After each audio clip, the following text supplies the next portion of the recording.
12 miles below by Mark Arrows. Chapter 31, Redemption. The mission was simple so far: find an elevator, join up with the rescue party and get to the airspeeder. Walking around this part of the underground, knowing the surface was only a quarter mile above us, lent to an eerie feeling. So close to escape, and still a possible stretch of danger to go through. That spider might catch up to us. Except this time the tables had turned, it only had a window of a few hours at most to ambush us again, before we met up with the search party. Which had 5 relic knights. One of which was a god's damned deathless. No amount of firepower could contend against that. The best part in all this is that the critter had no idea either, so it wouldn't know to rush its plan.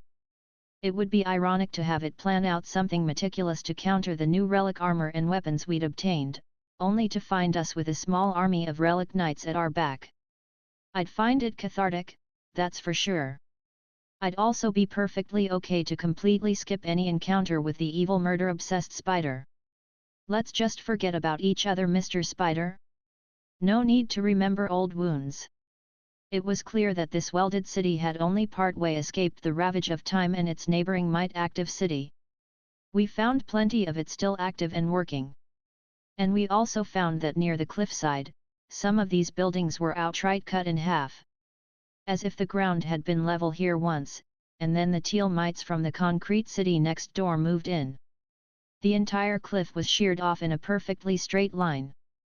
Anything past, was a massive way down. I was walking just above the square mountain face I'd seen while we were escaping the fake city. This welded city had a far more organic feel to it, as if built from hundreds of different scavenged scraps. We even saw what looked like the hull of an airspeeder used as part of a longhouse. We hadn't been exploring around for more than 10 minutes before the comms crackled to life. Search party to Winterscar. I copy. Father said. We've run into an issue up here. We triggered a wave by accident and had to seal shut a few doors behind us. We'll need to plot a new way back to the surface once we've met up. No losses. Negative. We're all safe so far. Additional updates. Nothing from our side besides route backtracking being off the menu. Copy. Keith and I are still looking for an entry shaft up.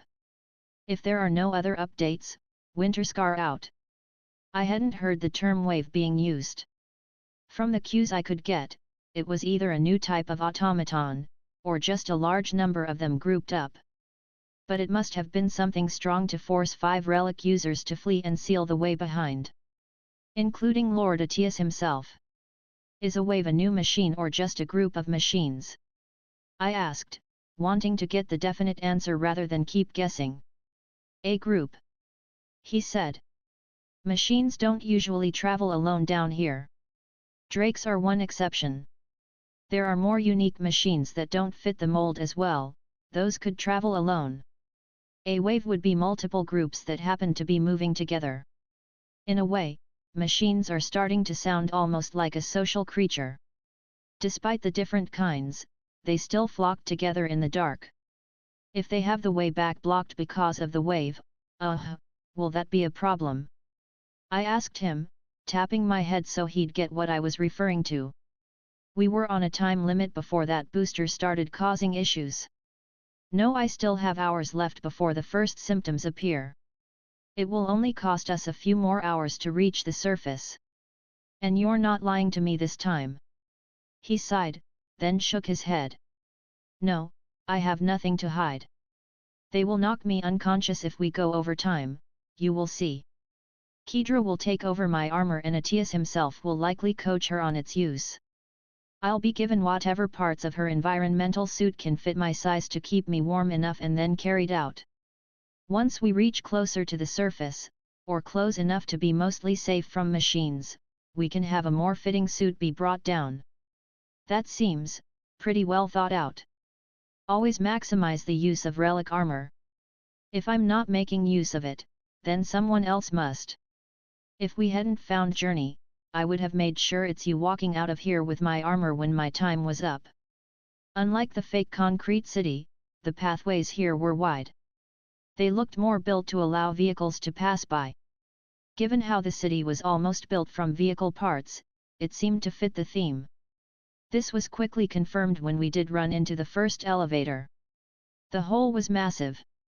A black square vertical tunnel that led both ways, down and up. Clearly built to fit some sort of tank and ferry it up or down. Right now, the elevator platform was somewhere else, leaving the whole shaft exposed. Father yanked a switch and the world shook. Rumbling from deep under sounded out. It looks like everything's still in shape. Father breathed out. And if the lift is broken? Then we scale the shaft up. It would not be difficult or much of a setback, trust the armor and don't look down. That didn't sound like a fun time. Journey would make this a lot easier like he said, but still. One slip and you'd tumble half a mile down. Relic armor or no, that's not something anyone could pick themselves up after the big splat. Winterscar to search party. We've found an elevator platform, we'll be able to climb back up to the upper sublevels. The crackle popped in, confirmed. We'll try to approach and meet up near your current position, at our current elevation. Search party out. We waited as the platform slowly ascended. Soon it ground to a shuddering stop at our feet. This thing is safe, right? Did we read the small print on the warranty? I asked hesitantly. No. But it's safer than climbing. If we end up dying from a broken elevator, I'm coming back as a pissed-off ghost. Stay close to the walls in case it gives out on you. Father answered, taking a step into the massive platform. If you're fast enough with your hands, you should be safe. It had once been made to carry vehicles, that was obvious from the size. I just wasn't sure if it could actually carry that weight anymore. Or if it had only been made to look the part. The mites that built this could be either amazing engineers or horribly clever artists. We stepped onto the iron slab at our feet. I took it as a good sign that the lift didn't immediately break down with our weight added onto it. Father flipped a switch on the inner wall and the platform shuddered, then started to move up. At first we rose into darkness, the shaft completely enclosed. But up ahead I could see light again. Not the small electronic lights, but more like the end of a tunnel. I got my answer in minutes. The elevator was open air part way up, held by the spine. The view from here took my breath. Father walked to the edge, sitting down and letting his feet dangle into the open air, using the handlebar holds at the floor edge to keep steady. I sat down with a bit more hesitation at his side. Things will be different now, he said. I gave him a questioning look. The armor. You are a relic knight, Keith. One of us.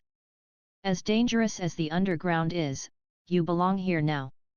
He waved an arm forward, motioning it all. We were only half a mile up from all our walking, and the fake city sprawled ahead of us. I can't tell where the sunlight came from, considering the dome that stretched above. But the world was still well lit enough that I could see the details. I don't feel in any great hurry to come back down here, after all that we've been through. I said, I think I'm more interested in finding my bed and hiding under it for a week. And then spending the next week in the baths. You think your curiosity won't drag you back down here? I know you better, boy. That was a good point. Was I going to come back down here myself, or just lone out journey and live like a fat king up on the surface? If I were smart, I'd take the second option and live in luxury for the rest of my days. Everything I'd seen flashed through my mind, and everything I still wanted to know gazed back like a void in my mind. I stayed silent, watching the view as we slowly rose. It was a peaceful moment. Was the underground terrifying? Yes. Was it going to keep filing away at my soul until I finally went down again to hunt for those answers? Also yes. Fine, maybe I'll only spend half a week under my bed then. Monday to Wednesday. I'll stick my leg out on Thursday and maybe my hand on Friday. I'll take the weekend off naturally. I made a solemn vow to never work on the weekends. Can't be helped. I chuckled, then gave a big sigh. You know what's the worst part about all this? You're right. At some point in the future, I'll find myself down here again. Running around down here, pulling up rocks to see what sort of bugs I can find under it. I had an entire childhood of practice doing just that, would be a shame not to make use of it. Gods, I'll make one strange relic night, that's for sure. Keith. Father said, reaching out a hand and clasping my shoulder. I know you will be a great relic knight.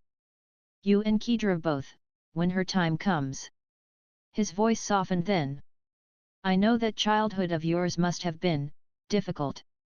After you were born and she, well, I wish that he broke off and remained silent for another beat. Something welled up in my heart and I froze still. Worried that if I spoke a word he'd shake his head and return to his own silence. I let him continue. Could you tell me, Abo? His hand didn't leave my shoulder, but he still had trouble. Yes.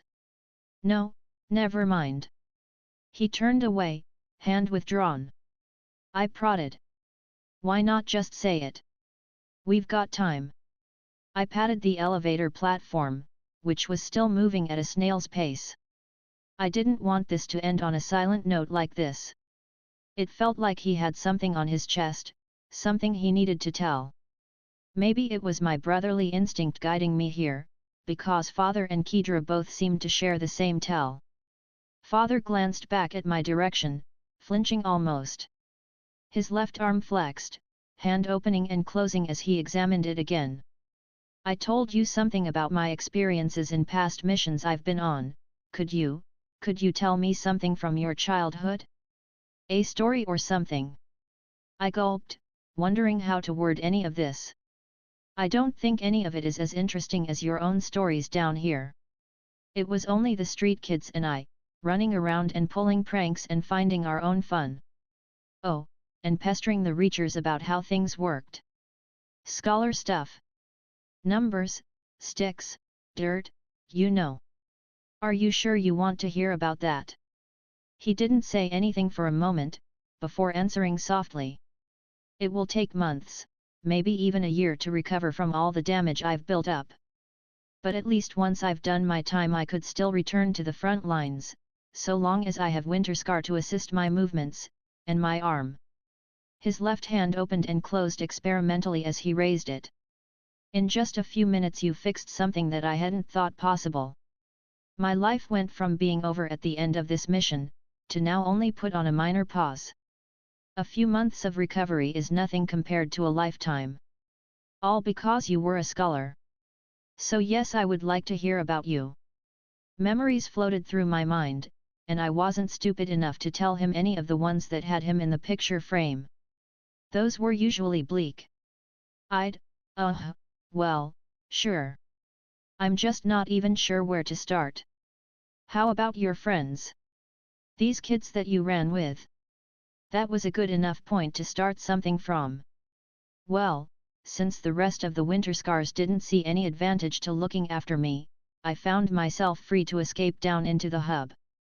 That's where I met other kids in the same situation, where they had slipped through the cracks. I kept my ties to Winterscar hidden so they accepted me without issue, thinking I was just another. Some had no goals in life. Maybe grow up and tend to the insect farms, or the hydroponics. Except for one of them. He planned to take the Reacher qualification tests. That goal of his became my gateway into the scholar stuff you know and love. He gave a mock scoff at that, looking away.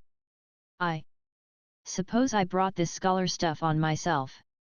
What is this about a test? I had to explain to him more about the qualification exams. Father knew everything there was to know about combat, and knew enough to get by on clan politics within the retainer castes. How the rest of the castes and lower houses worked hadn't been important to him, only vague details. Retainer houses were on invite only, but other houses had different ways to filter through talent. The different castes had their own ways of sniffing out talent from the mass of houseless.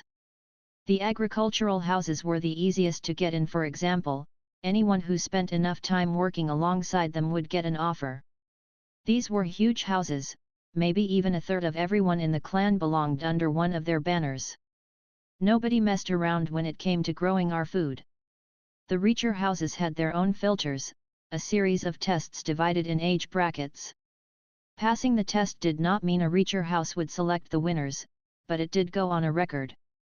The more tests someone took, the more visible they became. The youngest age bracket was for 10-year-olds, that's when all the study madness would start. And with madness came shenanigans. There was this superstition that the kids in the lower bellows spread, about one particular chicken coop by House Lifebringer's left quadrant. They said that if you touched one of the eggs, it would bring you good luck on the 10-year Reacher test. I said, already deep in my explanation. Of course, since I was already part of House Winterscar, I couldn't take the test myself. But from the group of hooligans I ran around with, Alem had ambitions to join the Reachers. So we studied together. Me out of bored interest at first and to help a friend out, and him out of sheer determination to eke out a more comfortable life. Alem was looking for any extra bit that would push him over the edge. So naturally, when he'd heard about the magical egg in the chicken coop, it was a done deal. Normally, it would be a pretty easy job. Climb over the gate, go into the coop, touch an egg and leave before anyone spots you. I was already laughing a bit thinking back. Alem was like me, smart in some ways, and an idiot in others. Neither of us even questioned the superstition, or its origin. The group of stewards that were responsible for that coop knew about the rumor, of course. I'm pretty sure they're the ones behind it in the first place actually. It was too easy to get to the coop.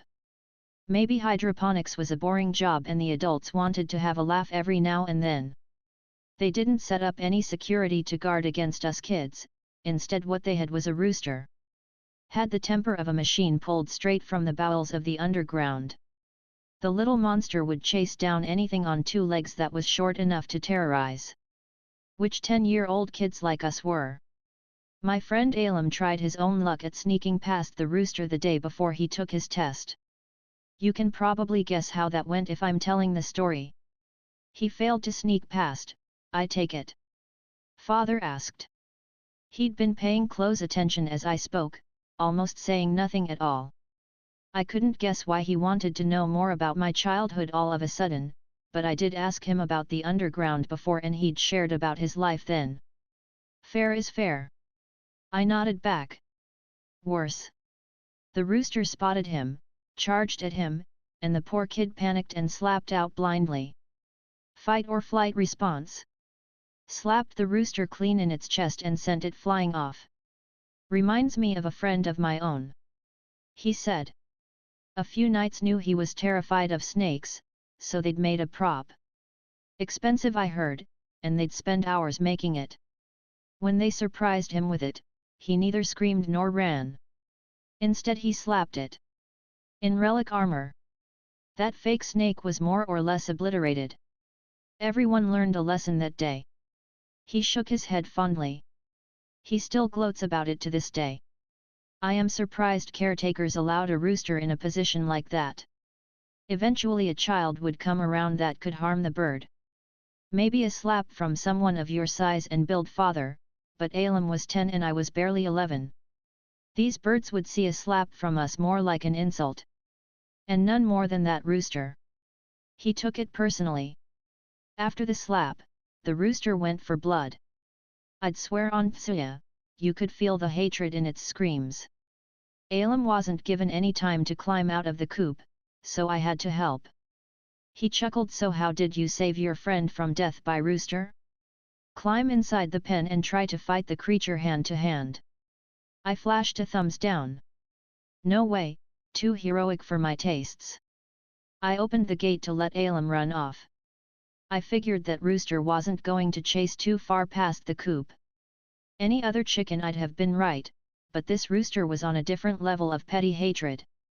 It chased Alem straight out of the gate and never stopped for anything. Like our spider.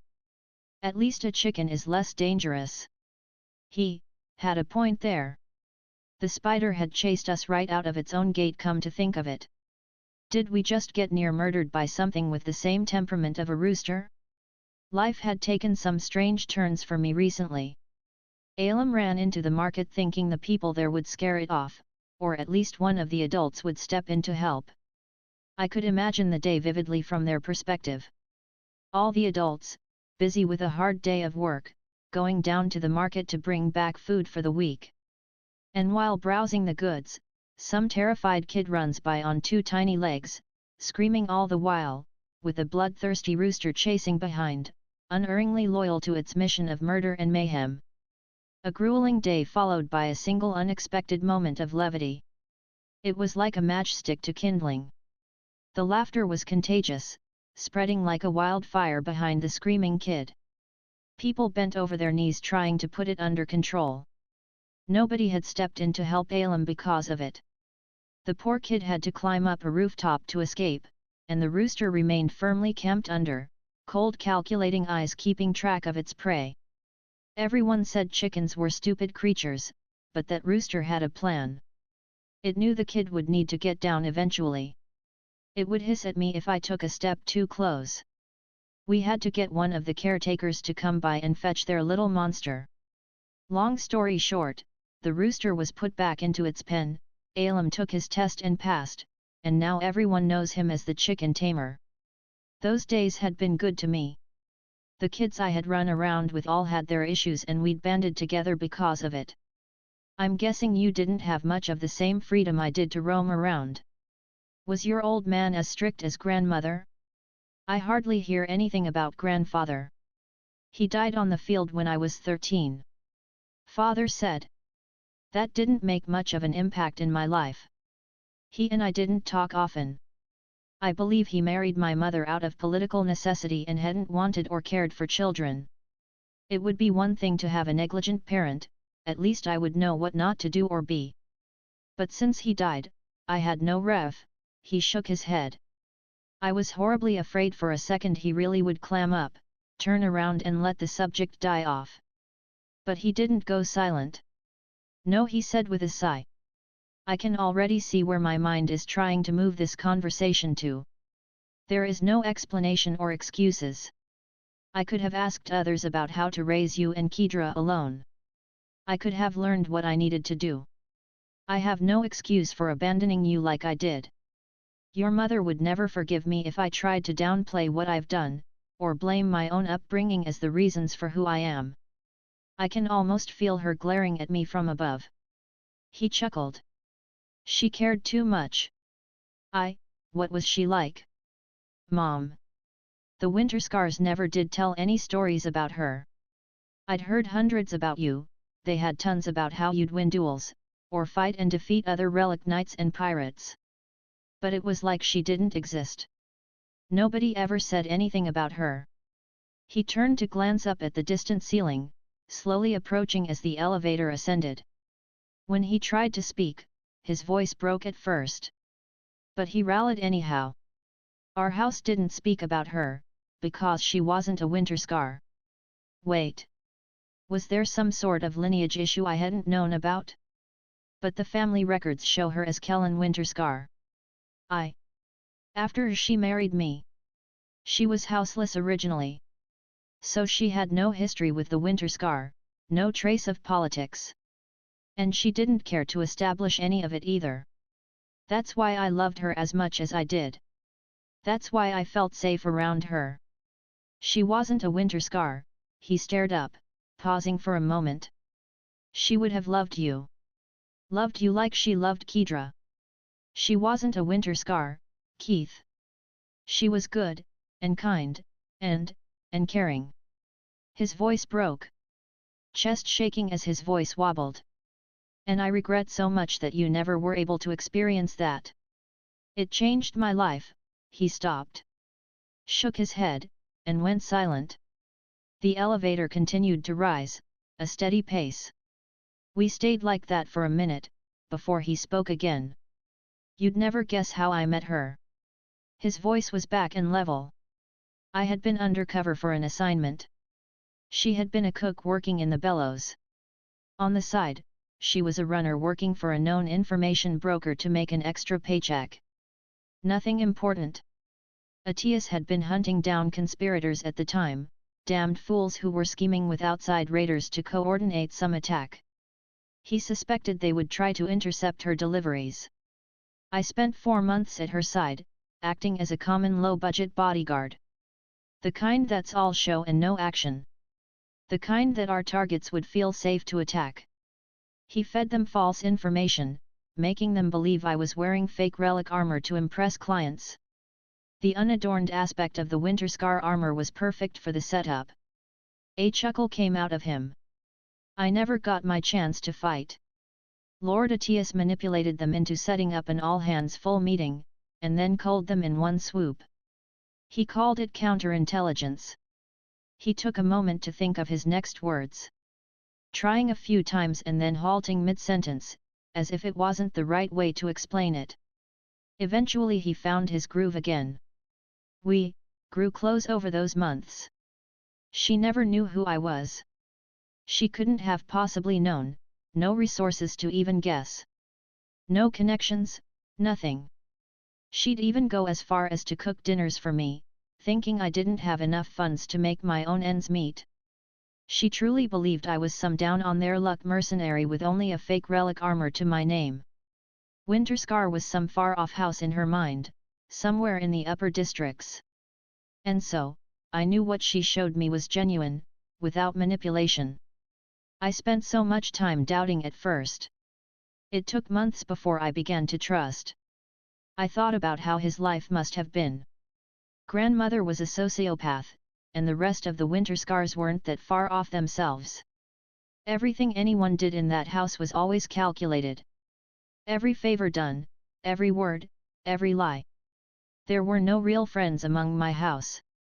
It dawned on me that Mother might have been the only person in his life who'd actually cared for him. Or showed him what that even was. I had Kedra, and together we could brave anything. But he hadn't had anyone, had he? Meeting her must have felt like finding fire for the first time, after a lifetime drifting in the cold. And 10 years later, I was born and that fire was extinguished at the very same moment. I'm sorry. I said, glancing down in shame.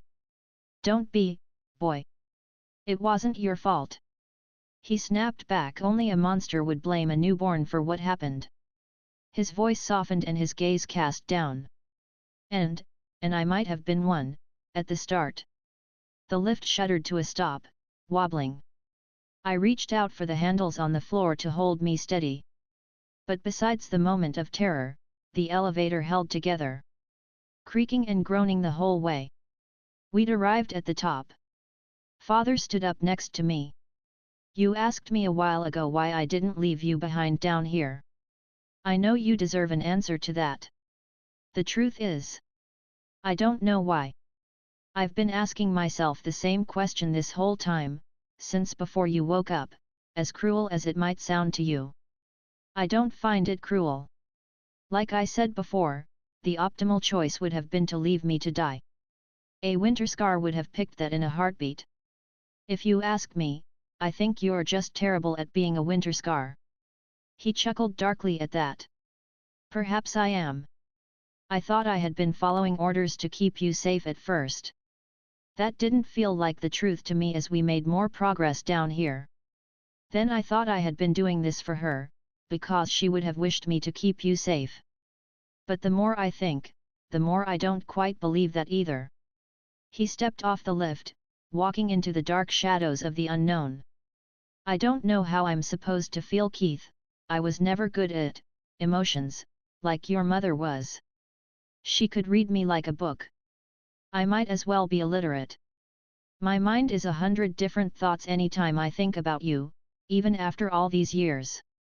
I followed behind, watching as he walked further into the gloom, the darkness slowly giving way to the cavern light in the distance, glittering off his armor. If it's for honor, or duty, self-loathing or even some sense of misguided redemption. I don't know. I only know I have to see you safely to the surface.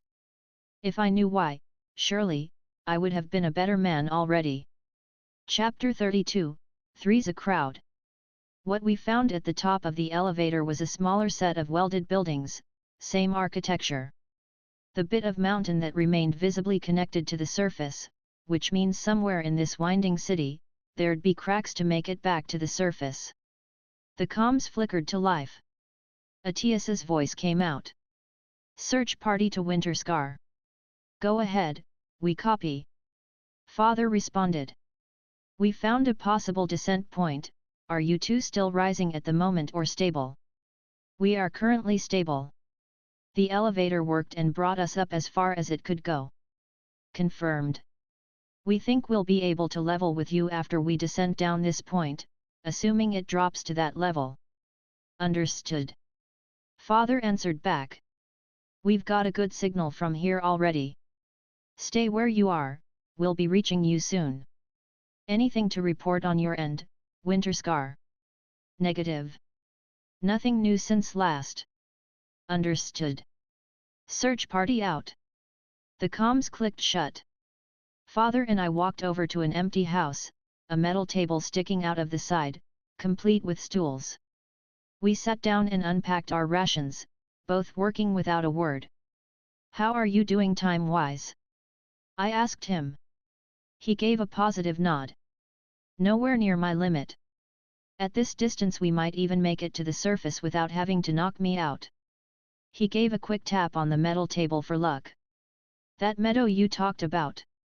I asked him, taking my helmet off to nibble on the leftover rations. Was it built by mites or the undersiders that lived there? I've been thinking about it, but if there's a meadow and other biomes down here, does that mean that mites can create living tissue? Or at least a facsimile of it? Would be interesting to consider deathless might be artificial humans. If mites can create living tissue, who's to say they're the only ones? Mites are ambitious builders, Father said. But I've never seen them create plants or animals with my eyes yet. However, the vegetation seem more planted, for lack of a better word, in those biomes. There's an order to it, hard to spot, but still there. Perhaps the mites create the seeds and then let the plants do the rest.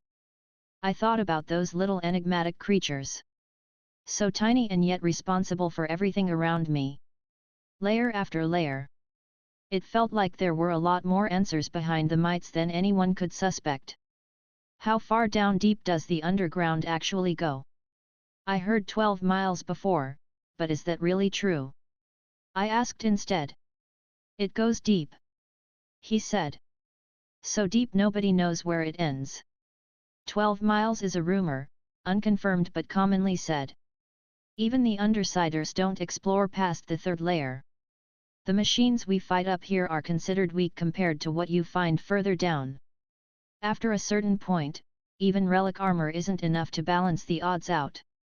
And the larger the group you travel with, the easier machines find the group. Undersiders have access to a lot more relic armor and tech than we do. Why haven't they explored all the way down? The further down you go, the more dangerous it gets. There are sanctuary points, places where a large pillar stands at the center with a few glyphs, glowing blue. Occult things, and not made by the warlocks. Around those pillars machines don't cross, though the radius is small and they're hard to find. Deathless have another use for it, they gain and exchange their powers at these pillars. The elevator shuddered to life again, descending back down, empty. It cleared the view on the way down, revealing the city again. Father pointed out the distance. Most undersider cities exist in the first 3 layers. After that it becomes too dangerous to hold off automatons. The rest of the layers, it's anyone's guess what you find down there. Weapons, treasure, power, but usually death for those of us who only die once. The deathless, are they able to make it further down? I'm guessing that's a yes, but no, otherwise they would have confirmed for fact how far down deep we go. You're on the right track, only deathless go deeper. They gather together on the 3rd level cities, and then set off. Usually in groups of 5. Perhaps they're the reason we say 12 miles is the limit. I don't know how deep they've gone. It's grim work, and many are exhausted, especially the older ones. Some of the deathless like Aetius never delved deep into the underground. He instead went on to protect and lead people. Other deathless have sequestered themselves into undersider cities, where they've taken year-long breaks from the fight. Whatever they are, they're still human at their core, in my experience. I tried to wrap my head around that. The machines we'd run into already were hard to fight off. If we didn't have relic armor, we'd have died dozens of times already. And he's saying there's worse below. But then again, the machines up here weren't optimal. If I had been in charge of designing killer automatons, I certainly wouldn't be picking these sorts of forms. The spider had merit, but glaring weaknesses in the number of limbs. Additionally, their reflexes didn't seem on par with actual machines. Things from even the late Third Era could already track and calculate options within nanoseconds. So why weren't the machines just as fast up here? And there was also something odd about their memories. Every machine we've fought so far, it felt as if it had never fought a human before. But machines are just code. And memory is data. Why don't they all share collected memories? Or at least pass on their data to their next chassis? And come to think of it, why are there no machines on the surface? Father shrugged. Aetius has asked the same questions you did, he asks each time we dive down into the deeper cities. No one has any answers, only theories. As for the surface, they seem almost oblivious of it, I suppose. As if they can't comprehend that the surface exists. Aetius has a theory that it's all an artificial limit. Implemented likely by either the machines themselves for some arcane reason we don't understand or by an enemy of the machines. They might have failed to wipe out the machines, so they've settled on harming them in ways to prolong the world. If this entity had been strong enough to modify the very core of how the machines behave. It was hard to put it all in context with what reality looked like now. It's almost like these monsters up here were made specifically to be opponents to fight, rather than a pest control measure. And the only opponent I can think of, would be the deathless. What is their relationship to the machines? What exactly are they? Deathless, I mean. Is there some sort of secret us relic knights are supposed to know? I'm no longer just a scavenger now. Were that I knew. I told you most of what I knew about them earlier. If there are more secrets, then Lord Aetius is keeping them from me as well. He answered back, dashing my hopes. What I told you was the truth. This last year has been different.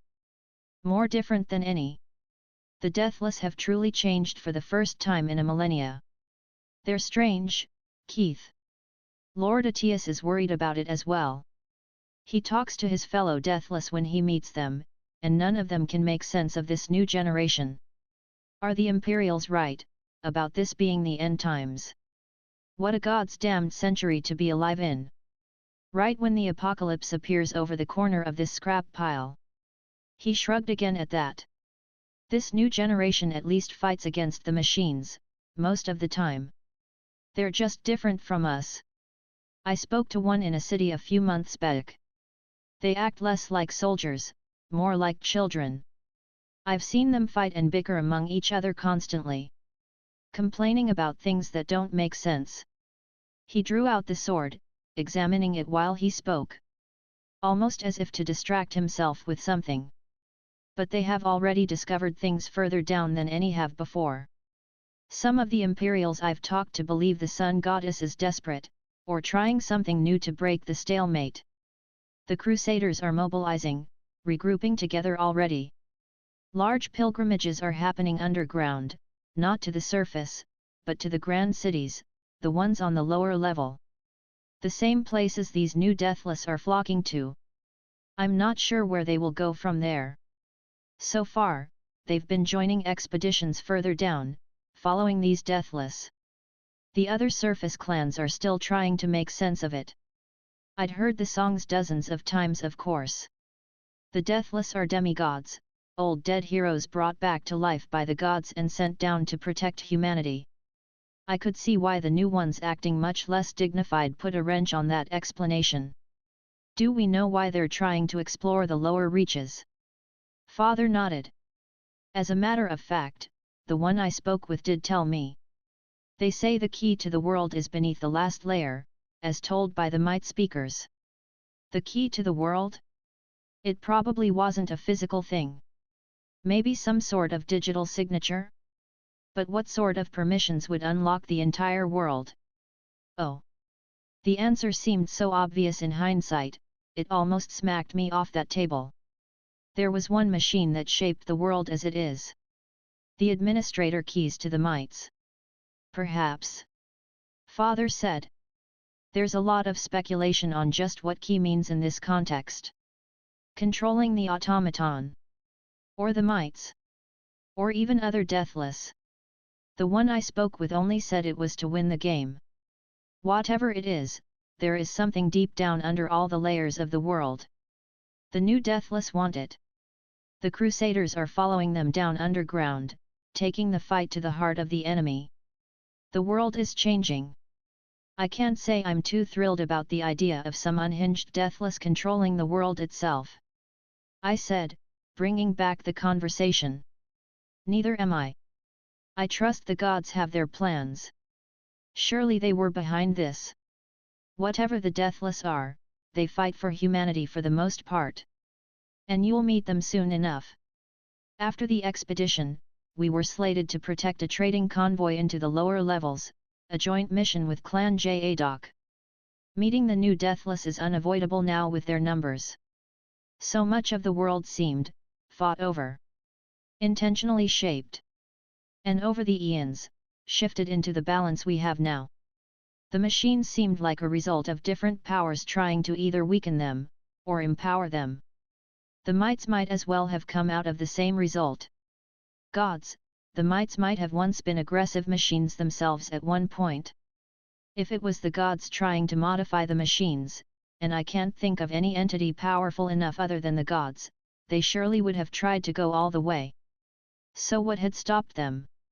The way of the white, our scriptures, always talked about the threat being outside of the world. Like everything, it was all explained in the songs.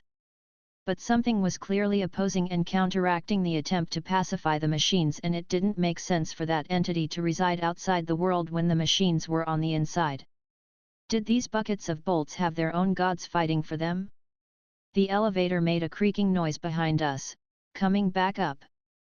I glanced back, wearily. Was something coming up? Father stood back up from the table, sword raised. It should not be coming back up. He muttered under his breath. Journey still caught the wording. You don't think that? I heard the spider's metallic snickering, echoing around the town, coming straight from the elevator shaft. That same dark chuckle of superiority, as if it had pulled a fast one on us. I scrambled to put on my helmet and pack my gear back up on my backpack. I had it fastened up and ready to go in record time. It's followed us. Father said, clenching the Crusader's longsword. The top of a familiar barnacle turret soon peeked over the elevator edge, continuing to rise. It didn't wait to say hello and simply opened fire without prelude. Both of us dodged the attack easily enough, splitting our respective ways off. Father barked out orders for me to get to cover while he closed in to finish the thing for good, swords and knife ready in action. He skidded to a stop when he spotted extra heads besides the five-legged menace appearing over the lip of the rising elevator. A lot of extra heads. Great. It brought friends. The spider wasn't going to fuck around this time, and it clearly remembered how we'd kicked it out into the cold last time. I had thought it would set up traps or use the environment, but there was a far more basic and easy to employ tactic to level the odds. Minions. I suppose the spider subscribed to the philosophy that quantity had a quality of its own when it came to minions. And it wanted to make absolutely sure we wouldn't survive this time. 28 pairs of violet eyes glared balefully at us. A small army of screamers against 2 worn-down relic knights. The screamers didn't wait for the platform to level, they leapt out. Half climbing, half jumping, and started a countercharge against Father. The spider didn't follow into the attack, instead it remained behind, watching. The screamers would soon obscure the line of fire to their closest target, so the barnacle had already chosen to wail on me, again. I swear that thing had a personal vendetta against me. I made a quick slide to the first cover I could get to. There were buildings all around, any of them would let me duck behind. Journey halted my movements halfway, letting a spike fly by right where I'd have passed by. It felt like I'd run into a slightly cushioned wall. Journey taking over the motions, utterly unmovable, disorienting me for a moment after. Better than getting impaled. In moments I'd made it to safety behind one of those welded together mite buildings. A second spike fired, whistling in the air. It planted straight through the metal, tip exploding out the other side. Almost damaging my armor, but not quite enough power to sustain the momentum. Okay, note to self, these metal buildings might not be as sturdy as I'd considered. I could see the small minimap on the corner of my HUD showing father hadn't started sprinting back on the retreat. Scrap shit, was he trying to hold them off or did he have some sort of idea? With quick motions, I unstowed the Crusader's old rifle, flicked its safety off, spun out of cover and took aim. A burst of shots flew right where the targeting reticle expected the hit. The spider was immune to the small arm's fire, using its legs as shields.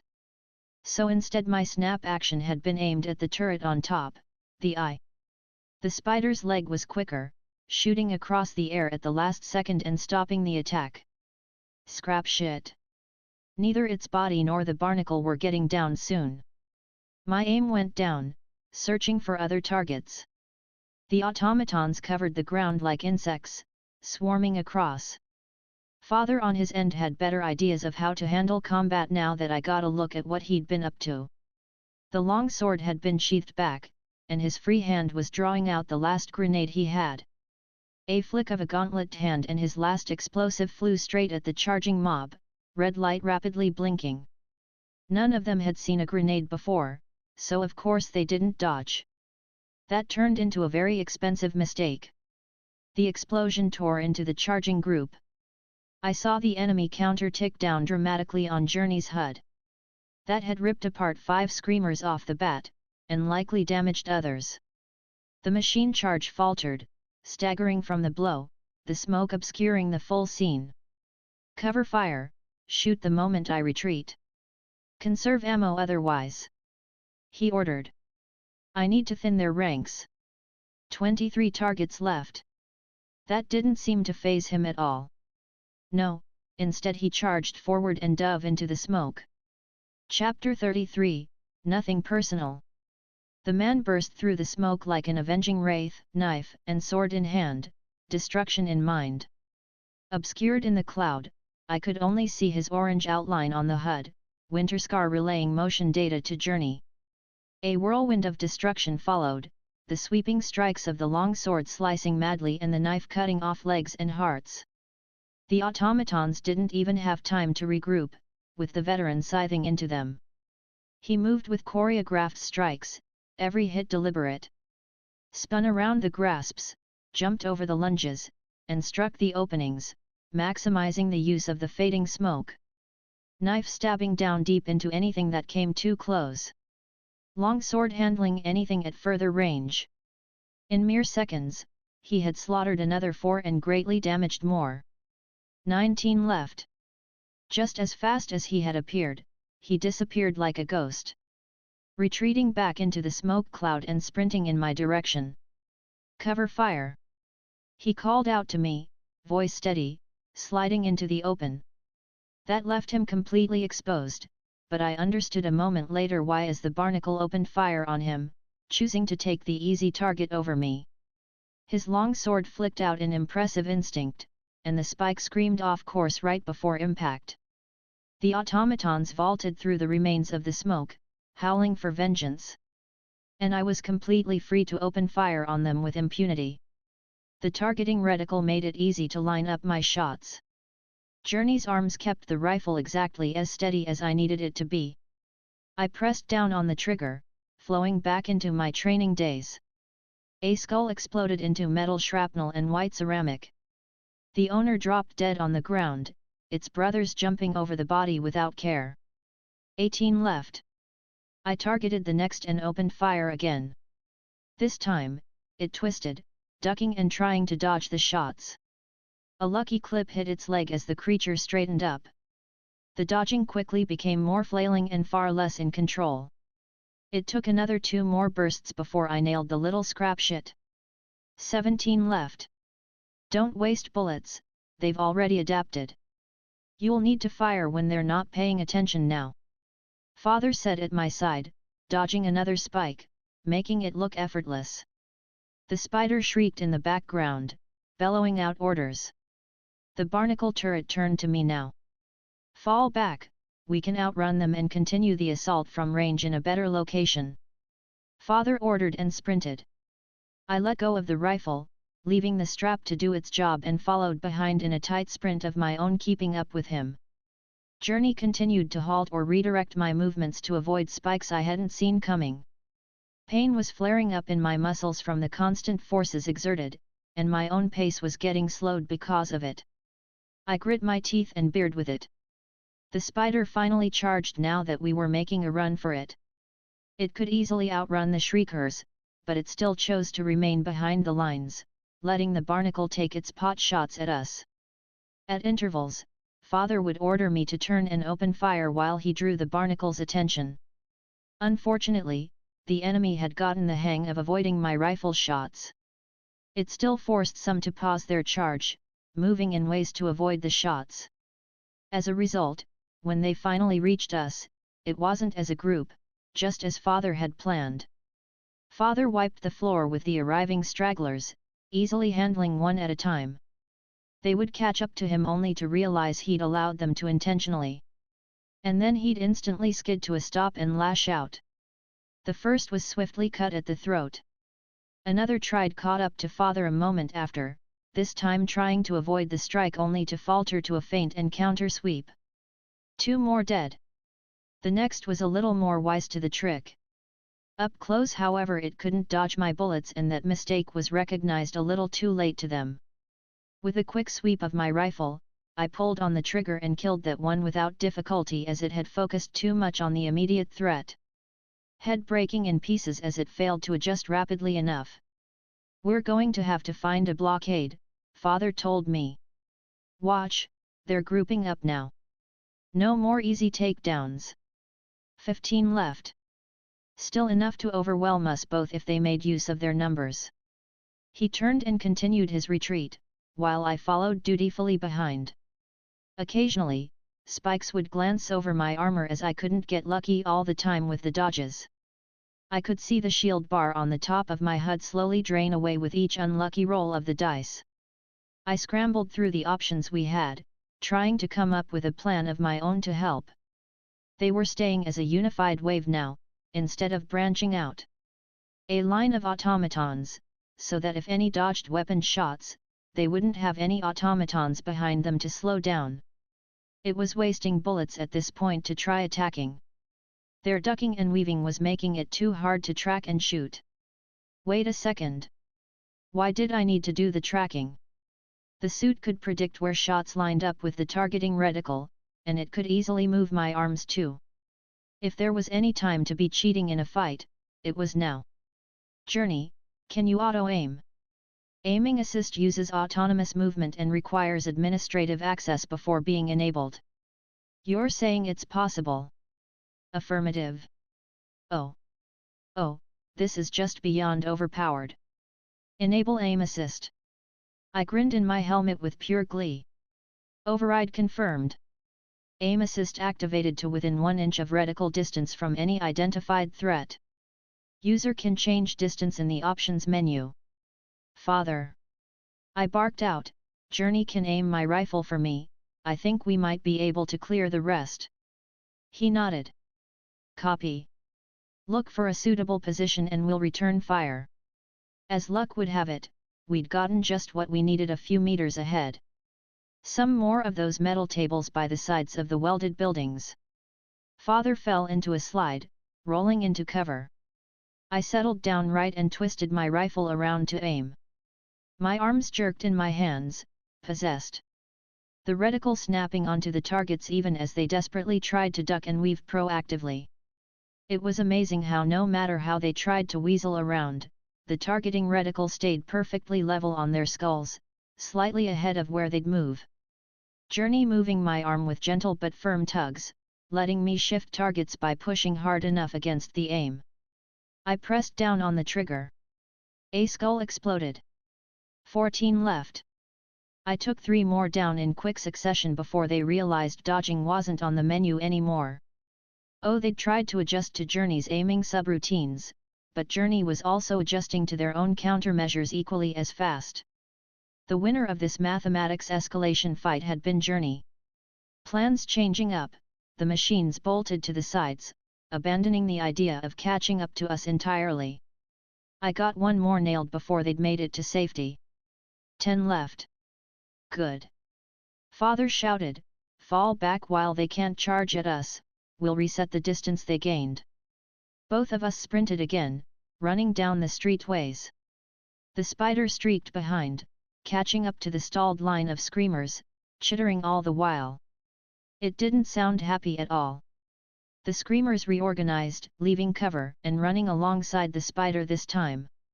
Once more we ran into a good enough spot for a counter-attack. Safe enough from the spikes to get a few shots out.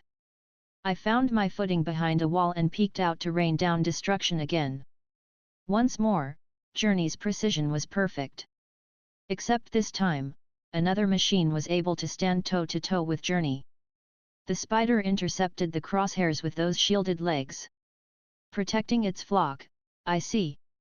It was absolutely uncanny how every shift and movement of the rifle, the spider's limbs would match and follow like a partner. Gave me a strange illusion, as if I were controlling the spider's limbs, a puppeteer. With my rifle as the stick holding the strings. Had the thing not been an evil monster out to murder me, I would have sung some damn praise at the feet. This creature was absurdly strong when it came to defense.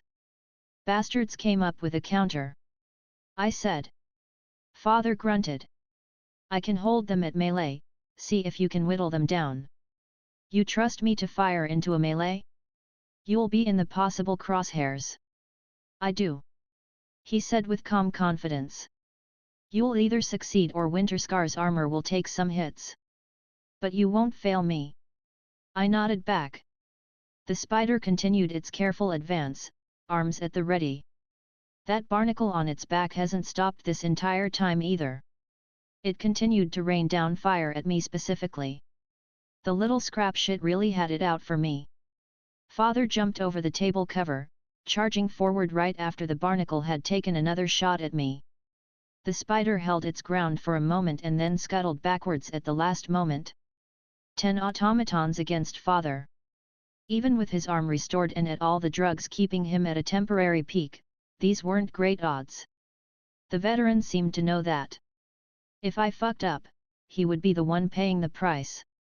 And yet he didn't waver in the slightest on his dash forward. I leveled my rifle, searching for a good pick. He picked his fights far more carefully than the first time he'd charged into them. The weapons reserved for defense, his movements always keeping him from being surrounded. The first bout of contact saw neither he nor the automatons get hit. Both sides launched strikes and feints that the other dodged. There was a healthy distance between them, neither side wanting to get within the kill zone of the other. They had a number superiority on him, except they had to keep an eye on me. If they looked away for a second, I'd be the end of them. The barnacle took another shot at me which I ducked under. I aimed for return fire once the threat had sailed by. Journey tracked after targets, far too close to Father for comfort. It took only a few seconds before I had a window. The screamer had been forced to pay full attention to Father in order to avoid his strike, and more importantly, had overextended too far away from the spider's protection. I pressed the trigger, putting complete trust that my armor wouldn't fail. The screamer succeeded in dodging against the longsword, only to have its head explode into pieces as my attack flew true. The pack screeched louder, and Father lunged at another, who jumped away to dodge. It got a front row view of my rifle locking onto its midair trajectory and opening fire. They could try to dodge on land. In the air, they had nowhere. The creature hit the floor without a head. Now the pack of machines were being far more cautious, taking only the safest possible attacks, while keeping an eye out on where my rifle was aiming. I didn't see a single one try to jump away again. 8 left, not enough to turn the tides yet. All this took the span of a few seconds. Which was all the time we got before the spider put a stop to all this nonsense, charging up close enough to act like a hen mother brooding over her children. It now remained close enough to block my attacks and moved to follow any overextending minions. The spider screamed and hissed in anger, clearly barking out a change of orders. Father tried to take a few swipes at it whenever the limbs got too close in their defense attempt, but the automatons kept him too busy to commit. The spider could have made use of that, striking out at Father while the minions kept him on edge. Instead, it made no attempt to get closer to the man, preferring to let its minions deal with the dangerous target. I could understand really. Father was like an angry blender. One does not simply poke a spinning whirlwind of blades without getting cut, something the spider seemed to have taken to heart. It knew any attack on that relic knight would open it up to a counterattack, even if it would have been a small one. The 8 remaining minions left were already winning, chipping away at his shield while sustaining light damage in return. They'd outlive him at this pace. I kept trying to find a viable place to fire off some shots, even if it felt hopeless. That machine would not let me out of its sight. Between the barnacle firing down on me, and the spider's preemptive legs, there were no more easy wins. Sit by the front lines, block my shots, wait for its minions to slowly bring down Father. It was a solid plan. Retreat wasn't possible anymore for us. Father couldn't extract himself safely at this distance without getting stabbed in the back. But the spider hadn't been content with just that. No, it hadn't settled for a probable victory. The creature was greedy. It wanted to make sure it would win. That hadn't been the whole of its new plan. I realized this only by chance when I noticed a discrepancy. Father was now stalemating the enemy, when moments ago they had been slowly winning. In the middle of the furious fighting, he twirled past an outstretched arm and delivered the first killing blow. The automatons no longer took greedy hits or unsafe lunges after that. They fought more defensively, almost like they were stalling for time. I realized exactly why Father started turning the tides only now, whereas before it was a slow pace to defeat. The numbers. He wasn't fighting 8 screamers anymore. There were only 5 left in the melee, with 1 already dead at his feet. 2 were unaccounted for. I twisted just in time to spot them, leaping from the building right above my position. Falling down directly at me with open, bloodthirsty arms. Chapter 34, Crucible.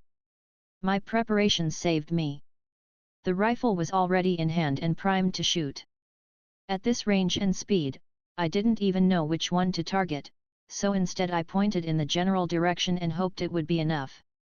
My rifle snapped onto the nearest target, the automatic aiming deciding for me. A single burst of bullets was all I managed, but it was enough. 1 automaton collapsed on the floor, skull already in pieces. Its partner landed far more gracefully, one hand already sweeping out for me. I tried to dodge to the side, but Journey took control and had me walk backwards. The relic armor easily overpowered me. It felt almost like a tight sarcophagus for that fraction of a second. The disconnect disoriented me and I stumbled down on the ground the moment the armor released control, rifle slack on the shoulder strap. I must have let it go. Knife. I reached my hands for my boot, only to get violently slammed back down twofold. 1 for Journey attempting to overpower my motion, and the second for the automaton's hand, too close for any escape movements, catching my throat and throwing me down. The automaton hadn't wasted its chance against a prone target. Already its long hands fully wrapped around my throat, its knees pinning me down on top of the breastplate. A terrible metallic groaning was coming from the suit, and red flashed over the HUD, indicating hull damage. The monster was slowly bending the neck plate. No shielding could prevent a direct force like that. But Journey held against the strangle.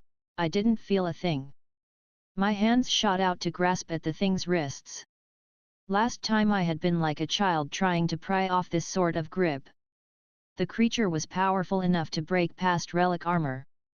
There was no way a regular human could compete against that might. Those violet eyes again, staring down into my soul. But it wasn't me that moved the armor. The armor moved itself.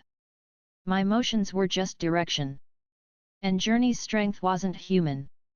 The gauntlets gripped the wrists and then crunched down, breaking the ceramic armor in chunks. I pushed.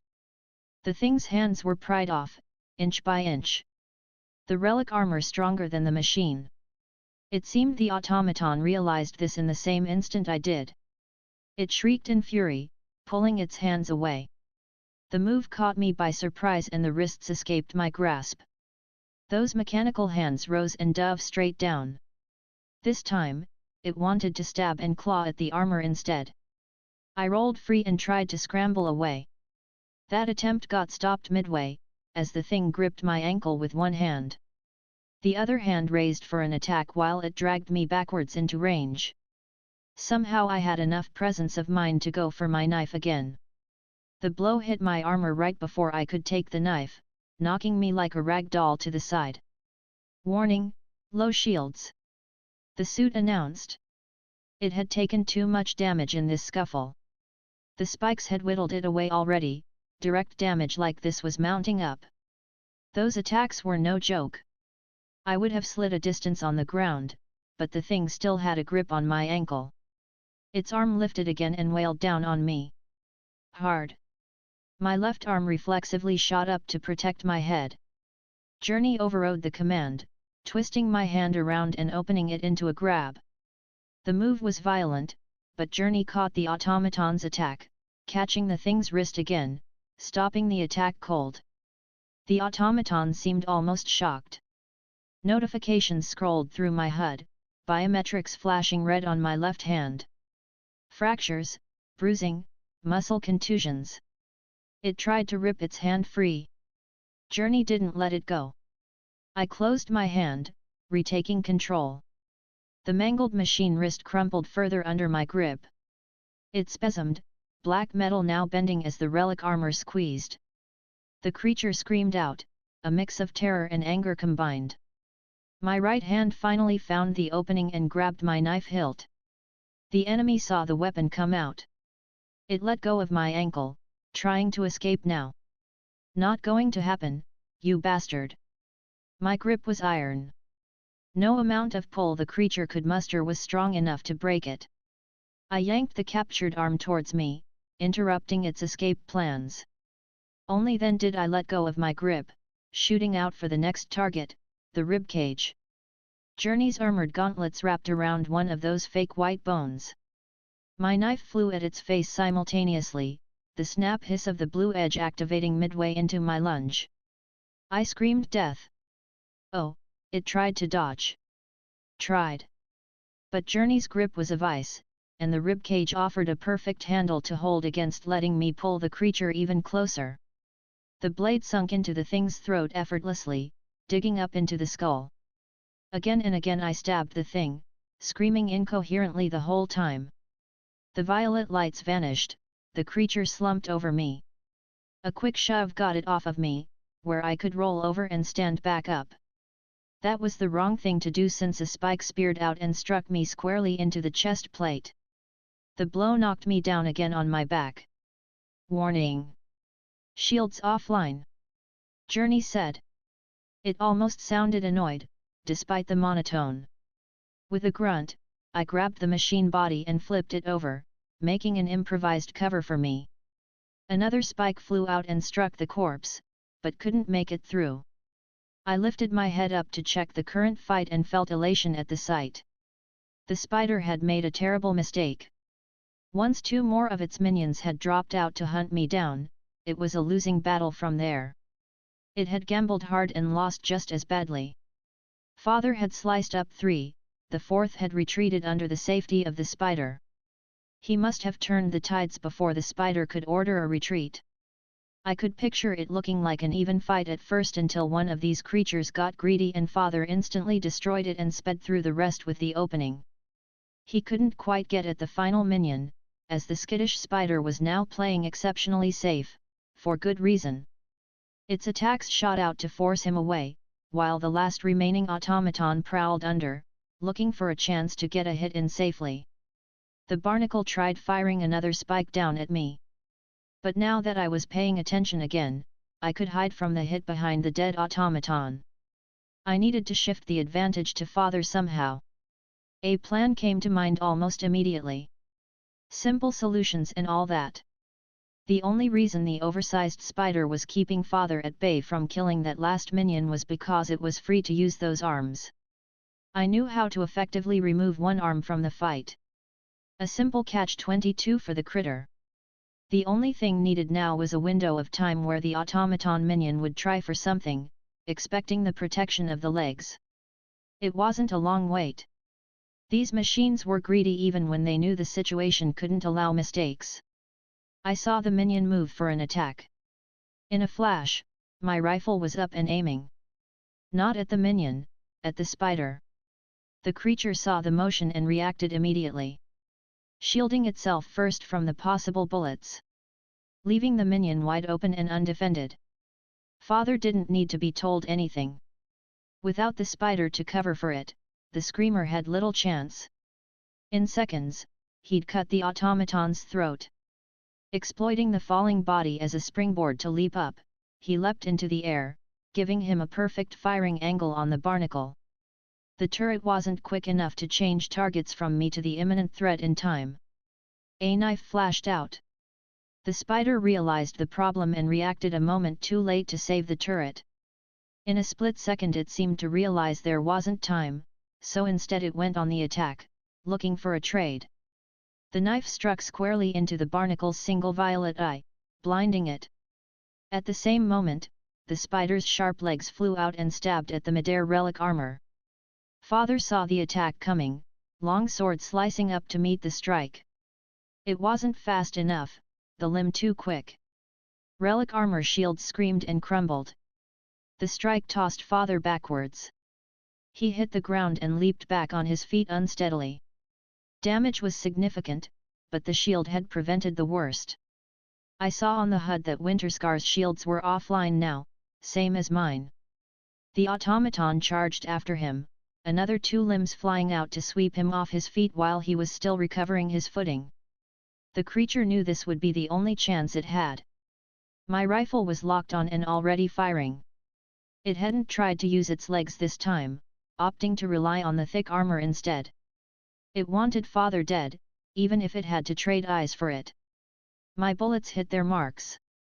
3 violet eyes shattered on the thing's exposed side from 3 quick trigger presses. Journey's aiming was perfect, accurate, and quick. But the automaton's attacks were just as rapid and precise. They reached out for father, wide scything swings with terrifying power behind them. He jumped clear over the first, sword flashing out. Sinking in, letting the automaton's own motion sever the appendage wholesale. The victory came at a cost. The spider's second follow-up attack clubbed father right out of the air a moment later. It sent father speeding backwards again, this time a nearby building halting the momentum with a terrible crunch. He fell straight down from there, hitting the ground. Winterscar reported a laundry list of broken bones flashing over my display.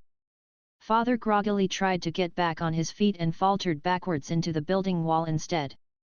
I continued raining down fire the whole time. The attack had opened the spider up to some damage but not enough. The legs once more making my bullets useless. Our last enemy closed in on father, chittering all the while in that strange machine tongue. He stayed slumped down to the ground, staring at the advancing enemy. I could only hear ragged breathing over the comms. "Get up! Please, get up!" I continued to shoot at the spider, trying to stall it. I can't win this one," I heard him over the comms. "Body is giving out. Pushed too far. Run, hide. I'll buy you time." With a grunt of effort, he rose again, Kathita's long sword still somehow clutched in his hand despite everything. He brandished the sword like a torch now, warding away the violet dark. All precision and stance gone. The spider growled in response, wearily circling its prey. Far out of reach of that swinging weapon, not yet confident enough to charge in. Ejecting the old clip, I slammed a fresh one into place on my rifle. I kept the weapon aimed and ready, searching for an opening. Not going anywhere. We're almost done wit. Damn you boy, do as I say. He screamed through the comms, glaring at me from the distance. Move. Get out. The spider charged, gibbering out with incoherent fury. Father turned and silently met its assault head-on. He'd always been floating right on the edge, drugs and relic armor keeping that edge at bay. With the additional broken bones, ripped muscles, and offline shields, he'd tipped over that edge. And both of them knew it. I had to step up to bat, I needed an alternative plan. Or I needed to change the victory conditions. The rifle barked at the spider, forcing it to defend. It turned slightly to hiss at me, considering if it should rip a hole in me first or finish its original target. Get to shelter in a house and start patching yourself up. I called out, I've got an idea on how to hold it off for now. Lies, of course. I had jack squat for a plan right now. But father didn't need to know that. My only aim was to get him out of the fight first. I'll figure something else out later. We'd killed off the army of minions. The thing was already damaged and missing limbs. We'd almost won already. There's no way I'm going to let it somehow snatch victory somehow after all this. We'd worked too hard for it. I needed to placate father somehow, pull him out of the fight and deal with this thing myself. A chuckle passed through the comms. You don't have a plan. Scrap shit. I'll figure it out, we can WI. A probing limb flashed out, striking out at the family armor. Father dodged, twisting around and slicing out. The movements were clearly off now, imprecise. Wavering, but still kept lethal enough by sheer muscle memory. The long sword bit down, the tip cutting through ceramic armor before the spider withdrew. It snickered. The creature circled around, taking only safe attacks. Slowly exhausting father. I could tell this was the new plan. It was almost playing with him now. The spider had only 4 limbs. The thing needed 3 at minimum to stand. 1 to attack or defend with. But not both at the same time. I know what we can do. I said. No, you damned fool, you need to. Another probing strike shot out to catch father. Again it withdrew too fast for him to counterattack. But not fast enough to defend against me. Bullets zipped through the cold air, directly into another violet eye. Another burst flew out to take an extra bite, but the spider was quick enough to shield itself from that. It snarled at us, taking a step back. Realizing I was still a threat. Okay. So I'd get about enough time to snipe one eye with each attack. We can do this. You just have to keep it busy and stay alive, I'll take out its vision bit by bit. Once it's blind, we can really work this thing down. I can carry you back home the rest of the way, you know I can. That could work. He took a step forward, sword ready. The spider took another step back, then tried a quick half spear. It hadn't even reached father before the leg retreated to ward off my bullet fire. It screeched angrily, understanding the plan we'd come up with. It couldn't get to me with father in the way, not without opening itself to a possible crippling blow. We had it in a checkmate. The machine glared balefully at me, hatred easily readable in its stance. Father advanced methodically, step by step. Like a half-dead revenant, come back from the grave. Sword trailing behind him, conserving his strength to strike with it only when he needed to. The metal tip scratched the floor behind him with an eerie noise. The spider retreated, scuttling behind a building, trying to break my line of sight. A pitiful plan. I jogged forward to keep it in vision the whole time, the rifle never leaving my aiming position. It hissed all the louder. In desperation, it tilted itself down. The dome-like body now looked like a round shield, using the barnacle and its own thick armor to protect itself. The eyes were out of my sight now and it struck out at Father. The odd angle did a number on the creature's agility, limiting how it could attack. Father didn't go for the limb. The spider's main body was in reach, and the old warrior was going for the kill, ending the fight as quickly as he could. He bolted over the attacking limb, far more limber than I could have guessed, slicing through a section of the creature's main body, swinging the long sword in a long vertical arc right through the barnacle wholesale. The creature screamed and scuttled backwards again before another cut could be executed.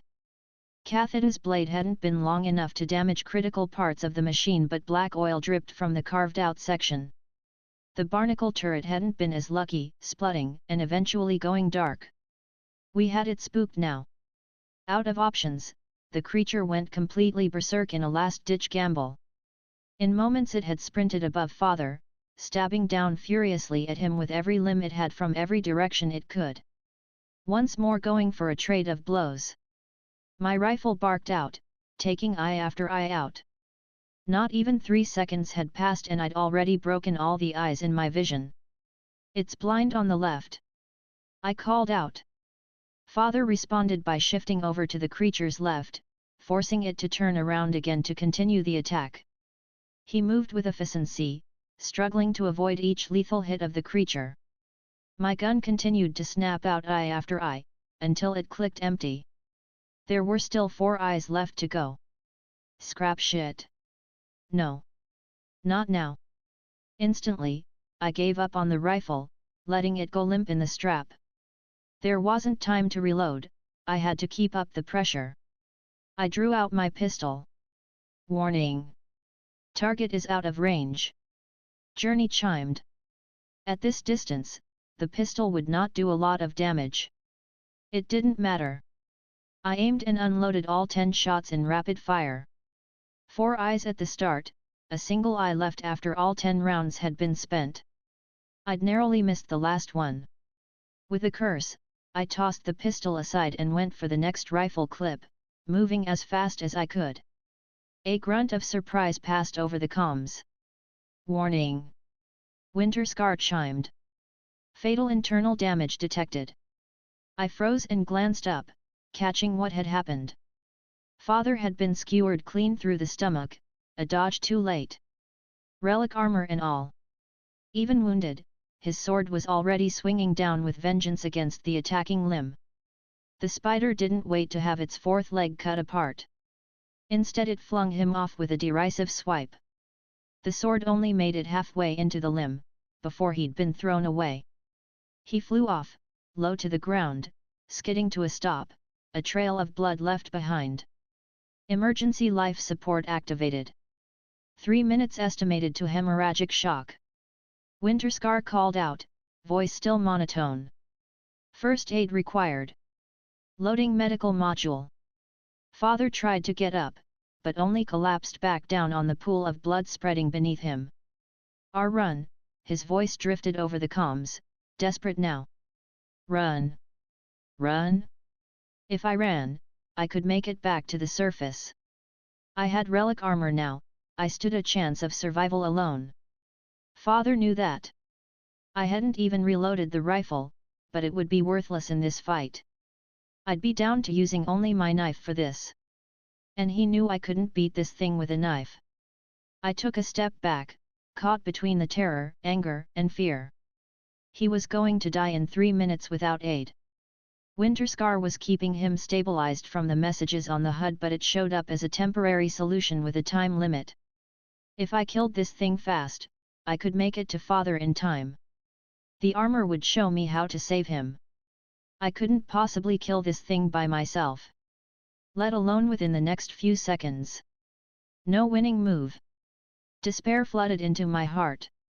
The creature snickered again, turning the last good eye in my direction.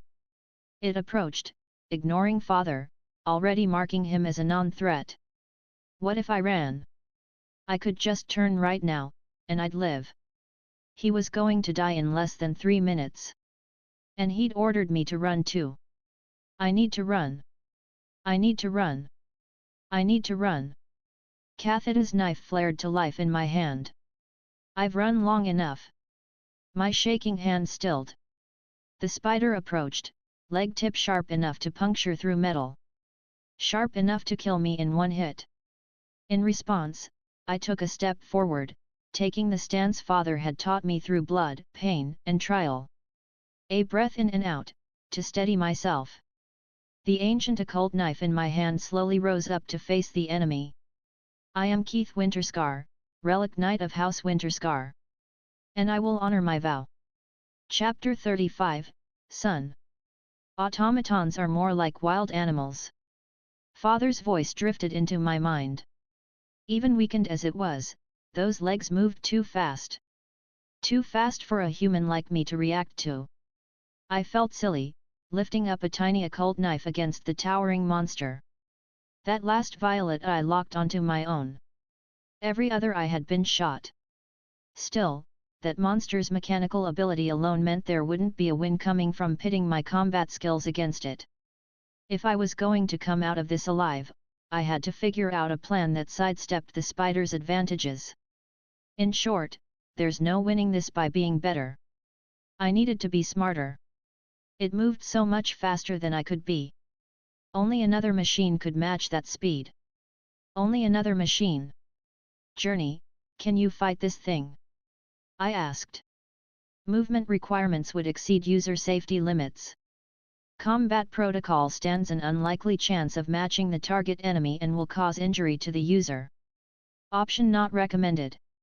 Is my current chance better than unlikely? At users currently displayed close quarters combat skills, estimate 2% chance of success. Combat program estimated at 34% chance of success. Not great. There had to be ways to improve that. But how? Could I abuse its sight? No, it would turn too quickly. The thing was a fast little scrapshit. There was no way I could get into the blind spots. Not with it focusing solely on me, even if it only had one eye. If I can't move into a blind spot, could I create one? A cloud of dust right in that eye would obscure me, giving me the chance. Journey, can you obscure that thing's vision with your spirit? Option possible. Target would need to remain within 3 feet of the central nanoswarm to maintain coherence. I'll put that idea down as a maybe. I'd need to stay real close to do much. Can Winterscar also trigger the combat program? If both Journey and Winterscar worked together, that might give a better chance at victory. Option not recommended. Winterscar immediately answered. Combat armor emergency life support would need to be cancelled to allow full range of motion. Immediate first aid required. That option was off the table. Winterscar was barely keeping Father stabilized. He'd die if the armor stopped its efforts. There was something glinting on the side of the automaton's leg. The Crusader longsword remained embedded, turned off, last wielded by Father in his last strike. He must have let go of the weapon. The sword had cut deeply, but not deeply enough to affect operation.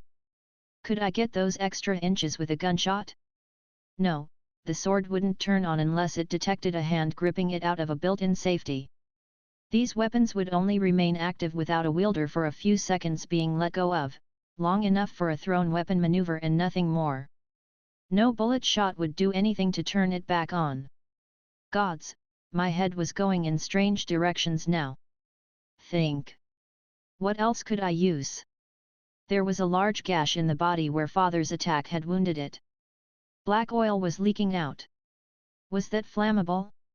A bullet shot might cause a spark. I drew up my empty pistol on reflex and the spider instantly took to the defensive. Its limbs drew in to protect itself, the advance slowed. Far more cautious now. All automatons have patterns, only not always obvious. Remember this if you ever get caught. In a flash of insight, I recognized the pattern. This defensive fixation. The spider reacted the same way the first time we'd met when I brought out my pistol. It always played as safe as it could. Every step of the way, it was risk-averse to any physical damage. Greedy outside of a fight, and skittish inside one. Against something it had seen before, it would remember and assume the proper defense against it. But when pitted against something it hadn't, it would maximize its defense just in case. It had already seen everything we could throw at it. Rifles, pistols, knives, even explosives. There wasn't anything new I could spook at wait. It had reacted to the pistol, the unloaded and harmless pistol. There's always a weakness to leverage, Keith. I didn't need a new weapon, I only needed it to think I had a new weapon. The plan ironed itself out in my mind. This was how I was going to win. I would abuse its behavior. There would be one shot at this. One chance. If I failed the execution at any point, no do-overs. That meant I couldn't rely on my combat skills. I came up with the plans, that's what I was good at. I'll leave the fighting to those who are good at that. I'd have to give complete control to Journey the moment the spider started any counter-attack. This couldn't be a partial control setup.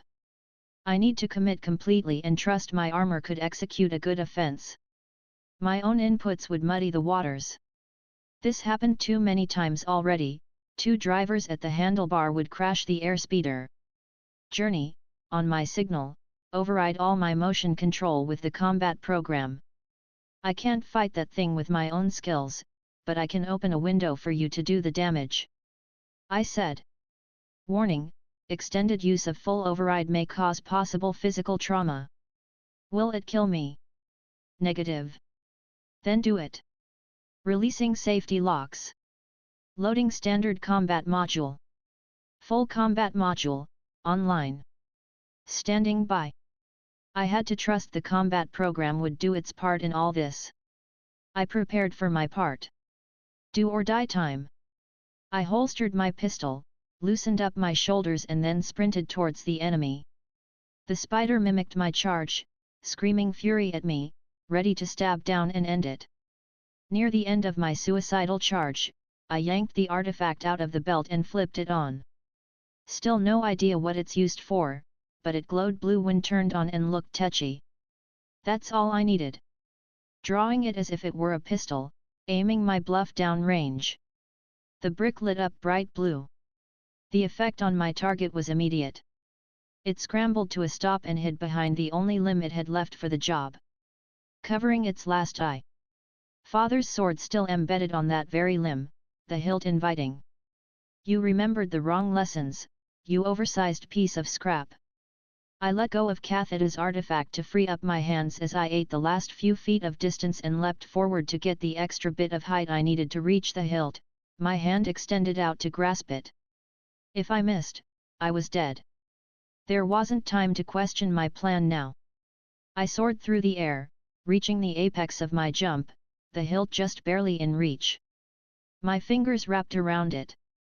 The Crusader's long sword flickered back to life the moment it detected a firm grip. The inertia of my jump did the rest, severing off the limb as the sword cut itself free. The jump hadn't been high enough for the second part of the plan. The machine's body blocked my path and I bounced back. Scrap shit.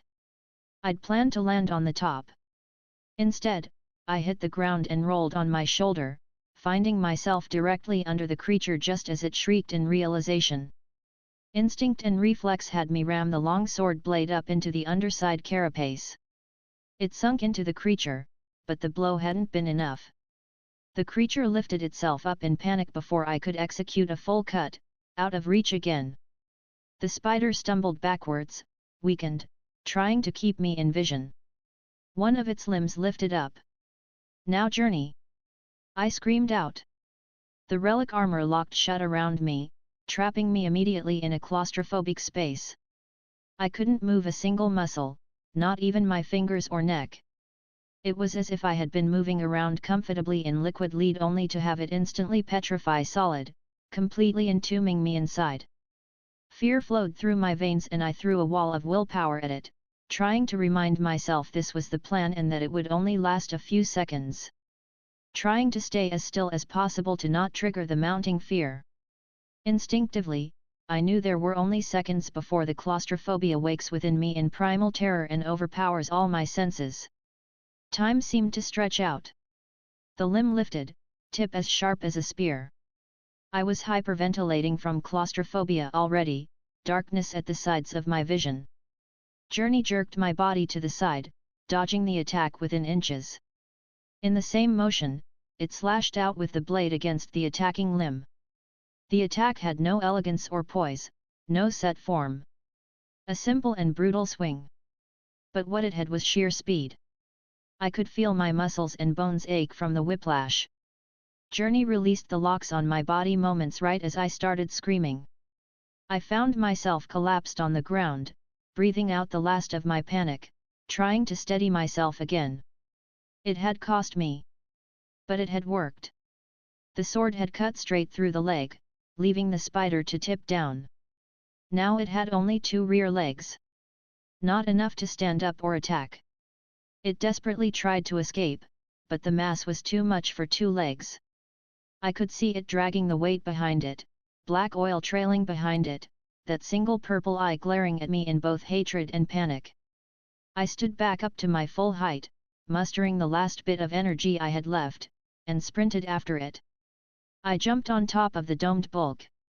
The violet eye tracked me, following my trajectory. It watched with naked fear. Good.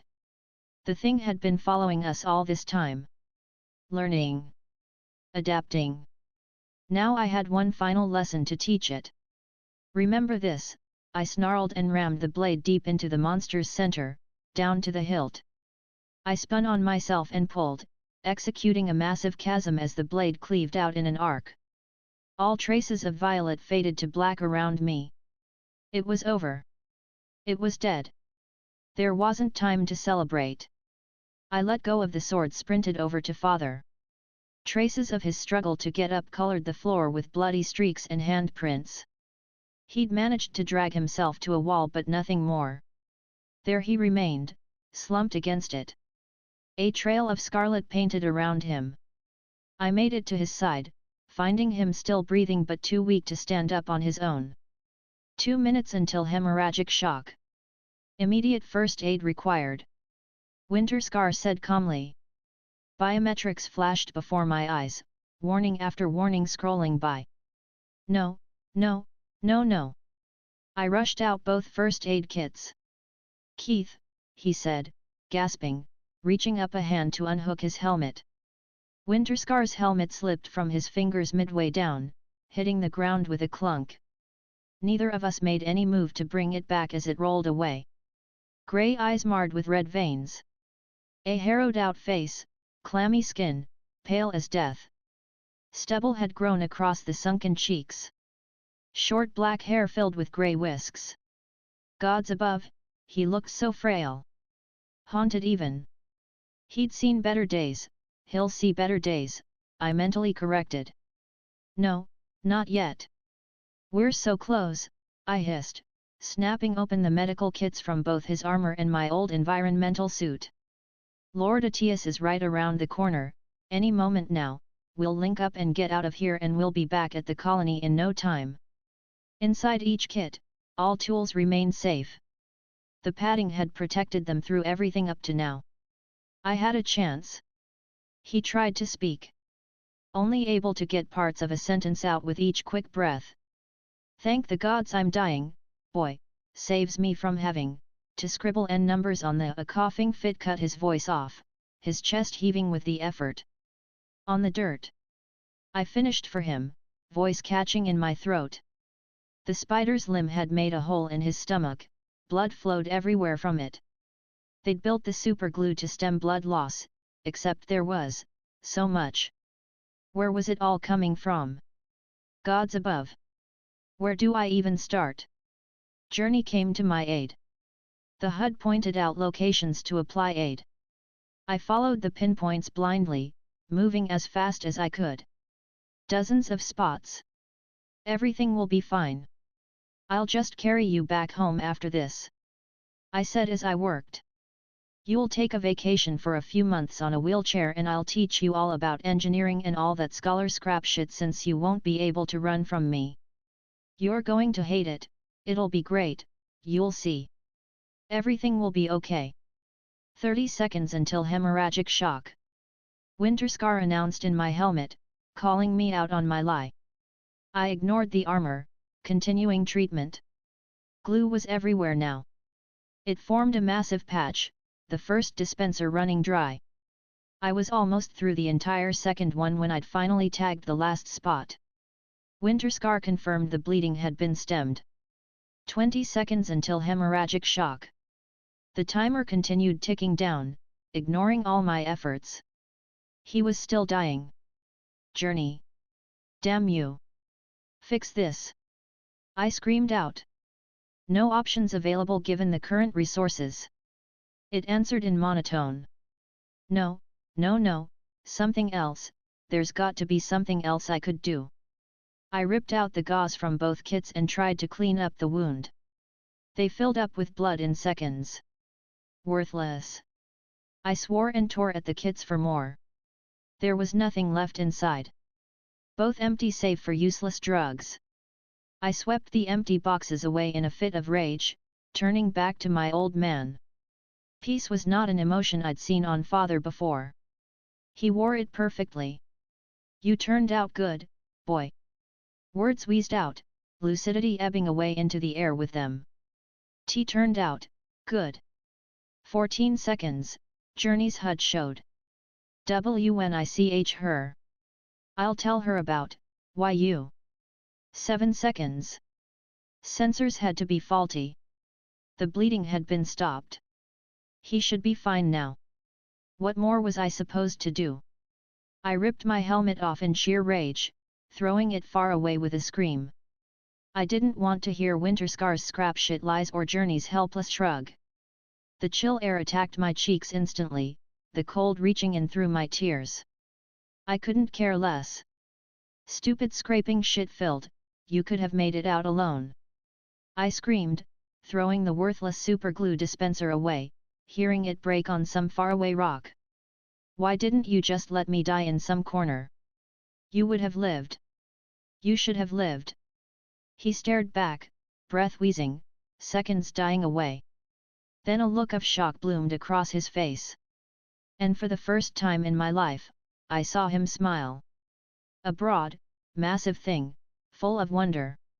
I know. I know why. He reached out a trembling hand. I clutched that hand back tightly, watching those grey eyes lose focus. The world reduced to faint whispers. My son. Be because you are my. He let go. Chapter 36, Darkest Before Dawn. I remained curled up in that gloom for a long time, wrecked with emotion. The relic armors stayed silent too. I'd have thought they'd be screaming at me right about now, telling me numbers and damage reports. Then I realized why the silence. I wasn't wearing my helmet. The thing ended up far away from me, abandoned by some wall. When had I thrown it away? Mechanically, I stood and made my way to Journey's discarded helmet. The blank faceplate stared back up at me as I held it. Ornate gold decorated the visor, reminding the world of its true origin. Despite the color, the metal had dulled and only small bits of reflection came across it. I turned it around and lifted it down on my head. The orange HUD returned to life, the entire cavern lit back up in my view. Journey stayed silent as I walked back. Only once I had recovered the long sword from the spider's corpse, Catheda's dropped black box, and stowed all the weapons back into where they were meant to be did Journey chime. As if it had waited for some requisite set of time for morning. Integrity reports, power outputs, requirements for repair. It had enough tact to remain voiceless, leaving the notifications silently to the side. All noise to me, floating through the heads-up display, unnoticed. I made my way back to his body. Still propped up on that bloody wall. Motionless. Father's helmet isn't where it should be. Something whispered in my mind while my numb hands reached out besides the body to grab the discarded metal. I lowered it back where it belonged. That dying smile, lit with a last triumph. The plated helmet slipped over it, hissing shut to the world. He looked like himself once again. Suit integrity critical. Repairs required. Winterscar urged impassively in my helmet, this time not bothering to display it on my notifications feed. I know what that scrap shit armor wanted. I know what it was asking permission to eat. Shut up.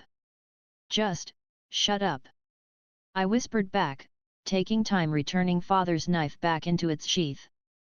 Thank the gods the armor listened. Or maybe it didn't care a bit, only executing my demand as an order. The armor had served Winterscars for generations, following every order given. What's one more order to it? Father would have wanted me to keep going. Let the armor repair itself with whatever materials it could get, no matter how macabre. Gods above, he would have demanded it even, yelling all the way. Winterscar belonged to someone else now. She would need it fixed. I said it would all be okay.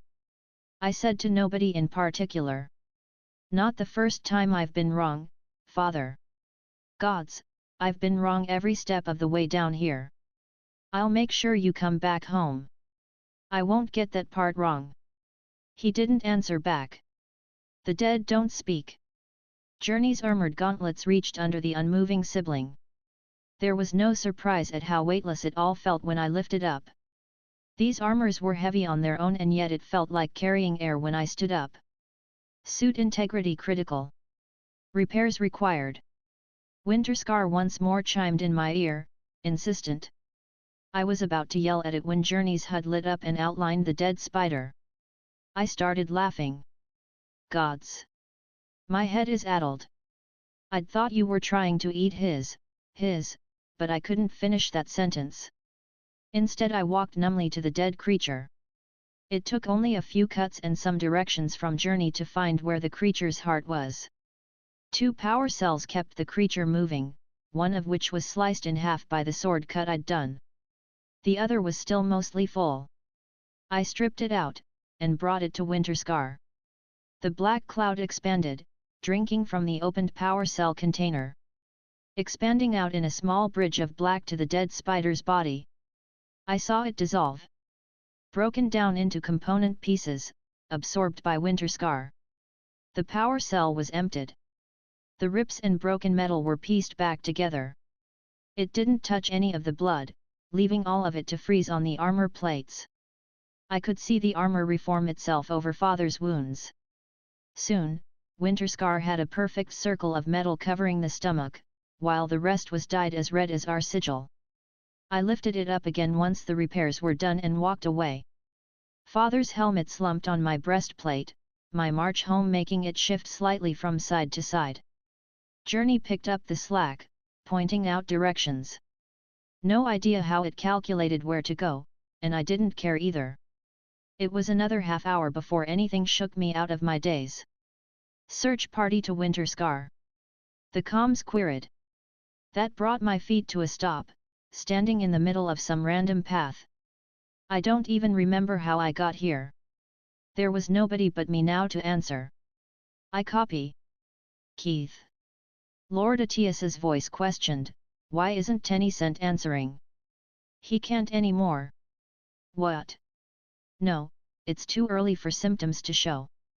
No, you don't get it. I ground out, cutting over him. He can't answer anymore. Ever. Silence on the comms.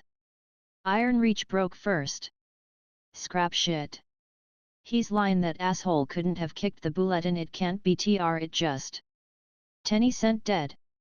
Do you believe his son would lie?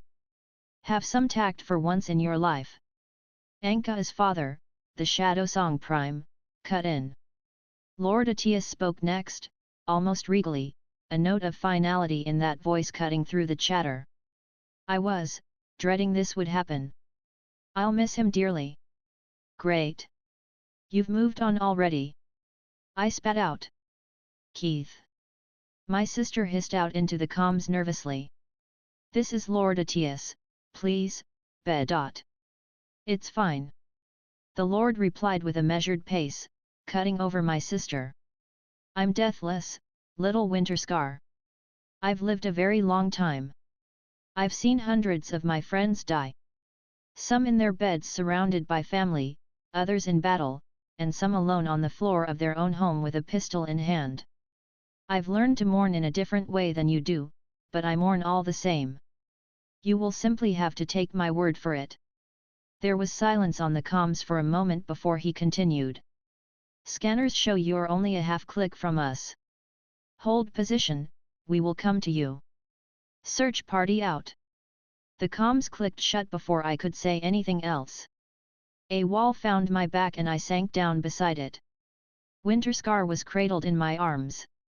Everything was just too raw. How long has it been, Journey, since he died? 42 minutes, 27 seconds. Sniffling, I let go of his armor, leaned it on the side of the walls and curled up on myself. My mind floated and I knew where it would inevitably go. Skirting around the events, climbing up the chain of what caused what. The spider had killed him. The spider was able to kill him because he'd been down here. He'd only been down here because of me. And I'd only been down here, because of my greed. I'd killed him. I pulled that lever, and killed him. The full realization poured into my heart. I crumpled on my knees, hand reaching out to rip off my helmet, but was too slow. Vomit splattered all over the inner visor, splashing back over my face, almost drowning me. The smell of bile overpowered any other scent as it climbed up my nose. Journey reacted immediately, the black cloud pouring out on the edge of my vision, cleaning up the mess I'd made as I hacked and coughed through the episode. Warning! Abnormal spike of adrenaline detected. User may be suffering from a panic attack. Please remain calm and take deep breaths. I stayed on my knees and started laughing, bubbles forming in the pressed-up vomit. Deep breaths? Journey continued to try to console me in its own unique way, throwing advice after advice that I'd have read from some generic manual on well-being. By now the vomit had been cleaned up and the smell was gone. It had done a thorough job of it, cleaning my cheeks and even swarming through the interior of my nose to hunt down every last bit of it, as well as the visor. I'm not having a panic attack. You know why I'm down here, Journey? Winterscar logs were synchronized. Would you like a recap? No. Winterscar doesn't know the real reason. The armor remained silent as I confessed. See, there was an emergency manual backup generator lever we passed by up there. At the site. I pulled it, Journey. I fucking pulled it. Everything that's happened, all because of that one choice I'd made for shitty reasons. I knew that it would turn the site back on and I pulled it anyhow. Because I couldn't be content with just winning. And look where it got me. Yeti have learned 100 times by now, nobody ever deals with the devil and comes out of it hale. Now I'd seen all the devils and it came with a price. Only, someone else paid it for me. I shouldn't be the one walking out of all this. Ironic that a month ago I wouldn't have cared if he'd died. A day ago I still hated the man down to my core. Yesterday's me might have bought myself a drink and raised a toast had I heard the news. What the hell had happened since then? Some sort of Stockholm syndrome? Absent all my childhood and a terrible teacher when he'd come back. Serious issues controlling his anger. Violence would be a tool to use anytime he couldn't explain something properly, which was often. He'd looked down on my engineering passion his entire life, even destroying anything I made if he found it. I'd been counting down the days until I could be truly independent from him, scheming it even. Now I didn't know what to feel. Does one good deed clear him of a lifetime of scrap shit ones?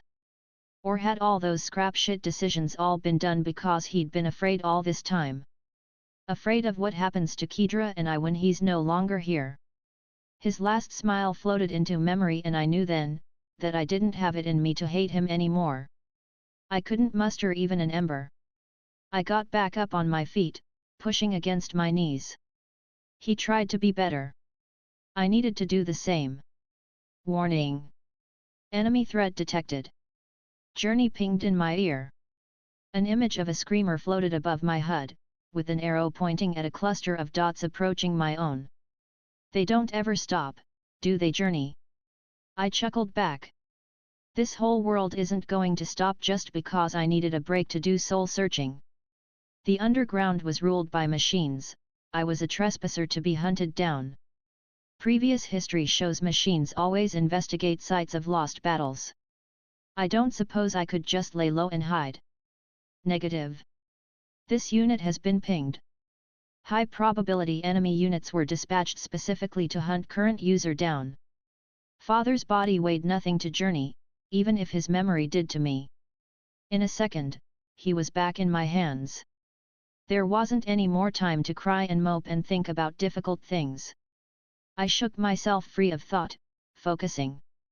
Clinking sounds of heavy footsteps sounded behind me, running with their strange gait. Coming around the same bend Journey had guided me through. It was do or die again. Keith to search party, I toggle the comms, starting on the long race against time. My feet moved across the metal road, Journey assisting with each leap. Search party copies. Status. A group of screamers spotted me. Can't stay at the rendezvous location, I've got to move. Understood. We'll double our pace and try to catch up with you. Try to run in our direction if possible. Good luck, search party out. Journey was fast. Distance flew under me as I put the armor to the full test. Still, there was training required to unlock the full speed from the armor, arms needed to be moved in specific ways, legs bent at the right angles. Running naturally without that training, maybe 70 to 80% of the armor's true top speed could be reached. And then factor the extra weight of an entire additional armor. Arms couldn't move either because I was committed to carrying Father. It's possible my speed was only half of what Journey could be capable of. Journey, are they catching up? Affirmative. The armor said, killing any hope of outrunning them. Think we can make it to the search party's coordinates before they catch us? Unable to calculate. Too much terrain is unmapped. They've for sure spotted us. Affirmative. If the suit's sensor suite can detect them, they can also detect the suit. Can you take over movement and get some more speed? Journey paused for a moment. Movement requirements too precise to isolate only to leg partition. This option requires full body control. Trauma might result from prolonged override. Additional weight and motion limitations from Winterscar combat suit will reduce effectiveness. Fear spiked through me at the thought of being encased again. Buried alive. Scrap shit. Did I have any drugs that could help me out with this? Anti-pain drugs, sure, but nothing that would block a reaction like that. Have to put that plan down as a last resort. How many are there? Motion sensors detect 7 entities following behind. It's always 7 with those monsters. At least it's predictable. While I feel more confident in taking out 1, or even 2, 7 would probably shred me to pieces. Can't hide, can't run, can't fight. But I wasn't out of options. I know I could fight them one-on-one, if that could be arranged. Funneling them would be a possible victory condition. The rifle could take them down too, if I use distance as my buffer instead of a funnel. Shoot, run, shoot, run. Repeat until they're all down. Effectively, I would be dealing with them one at a time with that strategy. That would mean dropping Father to free up my hands. Gods, that might even end up being a distraction against them. My rifle had been reloaded, and my pistol as well. I was as ready as I could be for this. There was another ticking victory condition. Once the cavalry shows up, the crisis is over. If enough time is bought with whatever scheme I come up with, then I win. Atius was deathless. While I've never seen them in a fight, their reputation painted a clear picture. He would absolutely wipe the floor single-handedly. If I can't fight them one-on-one, then the next best option is to force the field so that nobody gets to fight at all. Let's say a strong natural barrier to separate us, something that can't be reopened. Like the gold-lit doorways.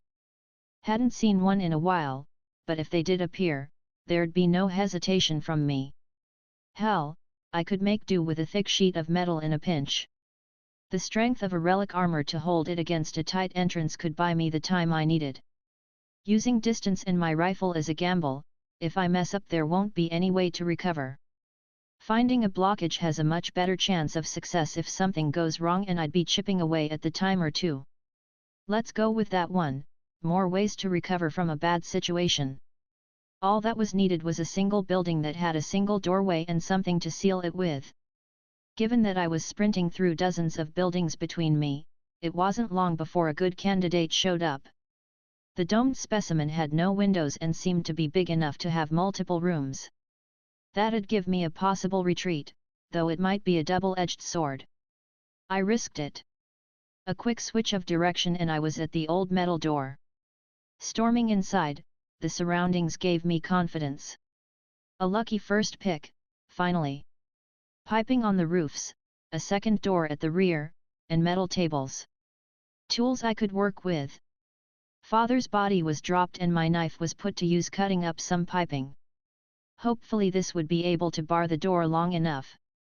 It slipped through the door's handle, locking it into place. A quick slice through a table's legs, and now I had a flat plane of metal to add as an additional barrier. That was added to the pile-up at the door. Time ran out halfway through cutting out a second table. The door instantly groaned as white armored hands shot through the cracks, pushing and pulling. They tried to pry the door open and even managed to bend the piping slightly by the time my rifle locked into aim. The pipe and table combo held them at bay. Bullets lit out in 3-shot bursts, diving through the widening crack. Weapon fire continued to rain through, pairs of mechanical hands snapping away with sounds of ceramic armor cracking. They howled and shrieked all the louder. I could hear them climb over the building, searching for another way in while the others continued on the door. My rifle clicked empty.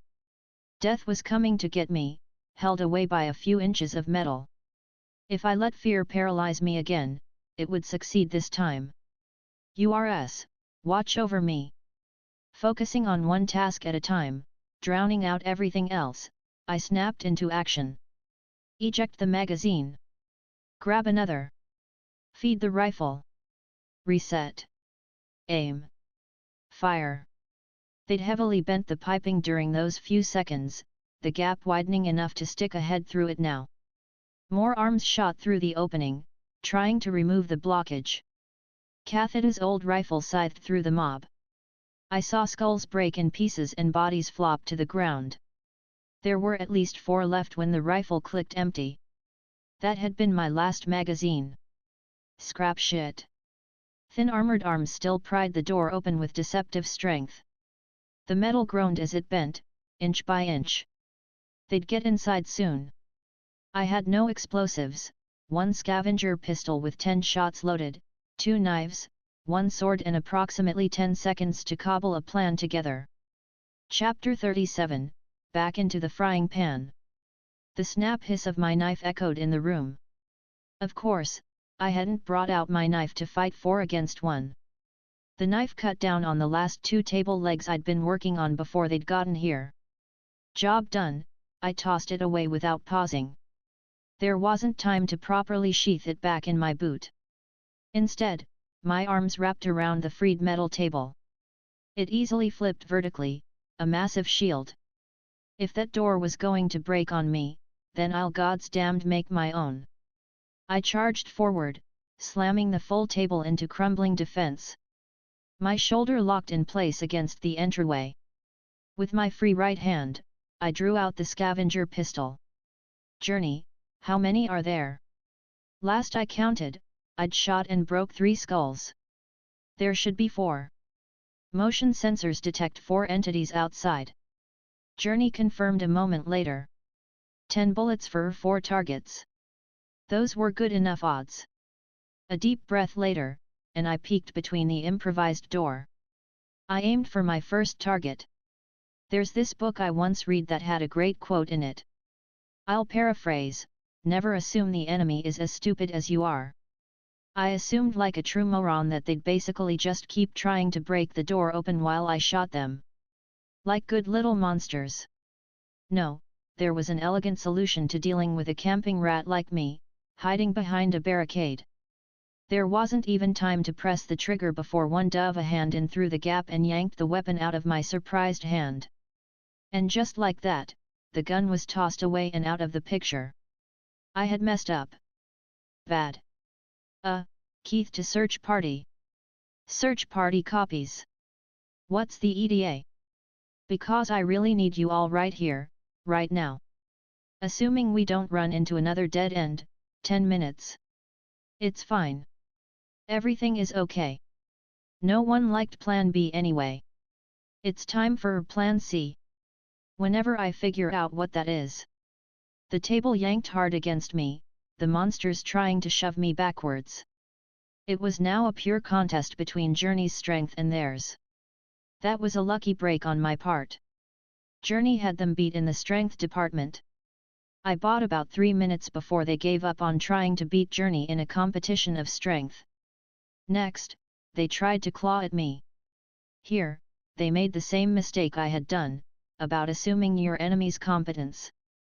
They couldn't shove against me because Journey was stronger. It shouldn't come as a surprise that a single relic armor arm was also stronger than a single automaton one by that logic. Did they think I was going to let them claw at me without fighting back? I ripped 2 of their limbs apart with my free hand, each time they snaked close enough to grab. Delicious! I yelled out at them, smacking my lips. Give me more! The machines realized this wasn't going to work and promptly aborted. They clicked and screamed robot profanities back at me. At least that was my guess at what they were saying. Well, if they were going to start trash talking, it wouldn't be very sportive of me to ignore them. Try again, you little scrap shits, maybe it'll work this time. No really, I swear I'll give you a handicap. If they got the pun, they didn't make much of a ruckus about it. Instead, the onslaught came to a stop. There was a break in the fight now, while both sides regrouped and tried to figure out another way. I could hear them chittering to each other, continuing their automaton pow-wow. And I just sat fuming about what else I had to work with. My dagger was on the floor, out of reach since I hadn't had the time to sheath it after cutting the table legs free. Cathita's sword was on the ground further away, dropped off with my father's body. My rifle was still on its strap, but other than a glorified bat, I couldn't see how else to make use of it. I did have 2 ripped-off automaton limbs, but they'd also end up as glorified bats at this point. Journey, any way to tell what they're saying? Maybe I can spy on them. Negative. It replied. Figures. Worth a try. I knocked on the table, getting their attention. Hey, you over-engineered calculators. I'm willing to offer you terms of surrender. Given my massive, sweeping advantage here, I recommend you accept. They screamed back angrily. I'll assume that's a no. I muttered to myself. Through the gaps, I could catch a few glimpses of what my uncanny enemy was up to. One of the machines broke off from the group, climbing over the roof. I could hear as its mass lumbered over loudly, all power and no subtlety. The other 3 moved away together, searching for something. The doorway was clear for the moment. To my surprise, they had left my pistol further out of reach just outside. Almost intentionally positioned and lined up to the doorway so I couldn't possibly miss spotting it. That couldn't have been more obvious bait if it had a signpost attached on top with a skull sign. Did they really think I'd go for that? The second best use of this pause in the fight was to gather up some weapons. I couldn't see any of them nearby, and the motion sensors showed all 4 dots, 3 clustered together further away and 1 sulking around the roof. Going outside for the scavenger pistol was out of the picture, they'd see that a mile away. But going for the knife and occult long blade was a more sound move. I double-checked their possible locations and then made my move. Rushing over, I picked up both my discarded knife and the Crusader's old blade. It was better than nothing. I could try to make a run for it right now, further into the building. There's a chance I could find a more secure place to hold out.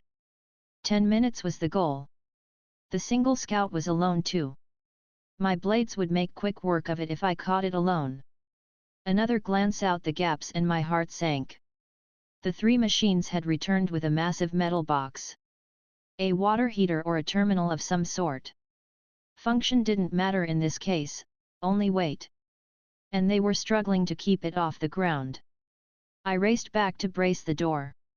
How does one deal with a fortress door that's been barred? There's a long and storied history of human ingenuity solving exactly that problem. Instead of hitting the fortress door very hard, the actual solution was to hit it even harder. I swore as they prepared to ram the door down. Journey, do you think you can withstand something like that? Unable to calculate. Not enough information to generate a meaningful result. They started charging. Both my hands braced against the metal door and I prepared for the worst. Scrap shit, scr. The hit was deafening, it bent the table around my hands even, metal screeching with the damage. Boots dug through the rough floor, but I survived the hit. Barely. The enemy screeched, angry their plan hadn't just worked right off the bat. They took another lap backwards, going for another run. It hadn't worked the first time, but it had clearly caused a dent. A few more rams and they'd wreck the building itself. Search party to Winterscar, the comms clicked. I copy, hope it's good news because I really need that right now. I wish I could tell you otherwise. We hit another dead end. We're backtracking to find another way forward. ETA is delayed. I was going to die. The news settled over me like a comfortable cloak. Maybe it was those drugs I took after the first fight that were still in effect, but I only felt mild bemusement. Some part of me deep down must have known all along that survival was a pretty slim thing. I had a good run, a few good moments, and some pretty sweet plans that went occasionally right. Okay, if there were no paths to victory anymore, I'll just move the goalposts. Given that I won't live through this, next best thing is to leave something behind that'll help the most people. Kedra, I'm not going to make it. Keith, you will cut this scrap shit immediately. My sister hissed back with venom. Listen, I carried father's armor up here for you. I'm not sure what the automatons do to dead bodies, but I'll figure out some way to get you the armor somehow. You will hand me that armor yourself, do I make myself clear? She said. I will never forgive you if you don't. Lord Atius, I requested, ignoring her. Go ahead. He said, voice calm. I want Teed to inherit my armor, should you find it. He's the Reacher caste navigator you talked to when coming here. You're contemplating handing over your armor to a Reacher. The Shadowsong Prime gasped out. Has your time underground flash frozen your brain, Winterscar? Anka said. Oh my, that patronizing voice of confident supremacy was almost nostalgic to hear. She continued her small tirade. Engineers have no place in the field of combat. If they were born to be warriors worthy of that armor, they wouldn't have become Reachers in the first place. That armor needs to be given to someone deserving.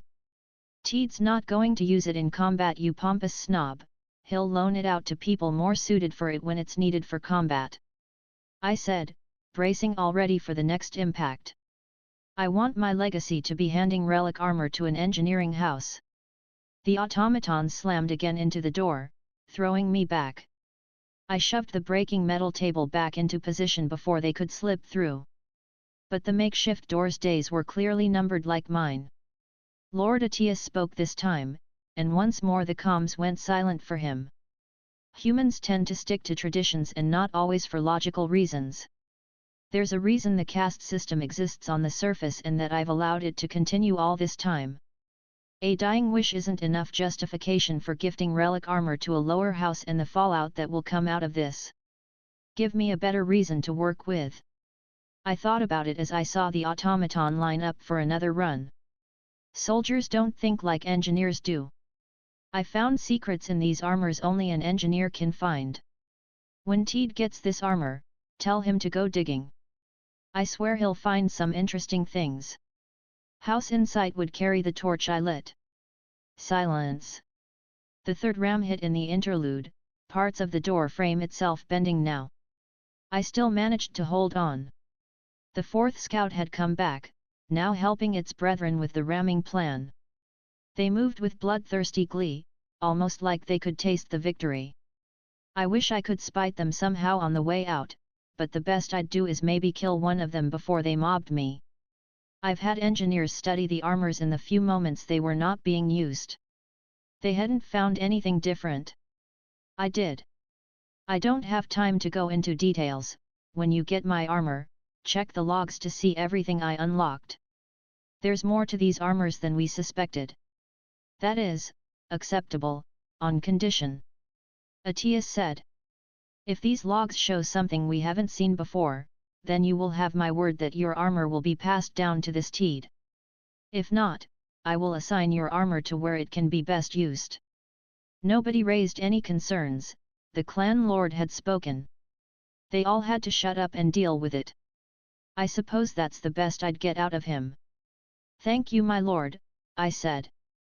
Oh and Kedra, living by the Winterscar motto of never doing a good deed without attaching strings to it, tell Teed in exchange for the armor I want his house to work on my internet idea.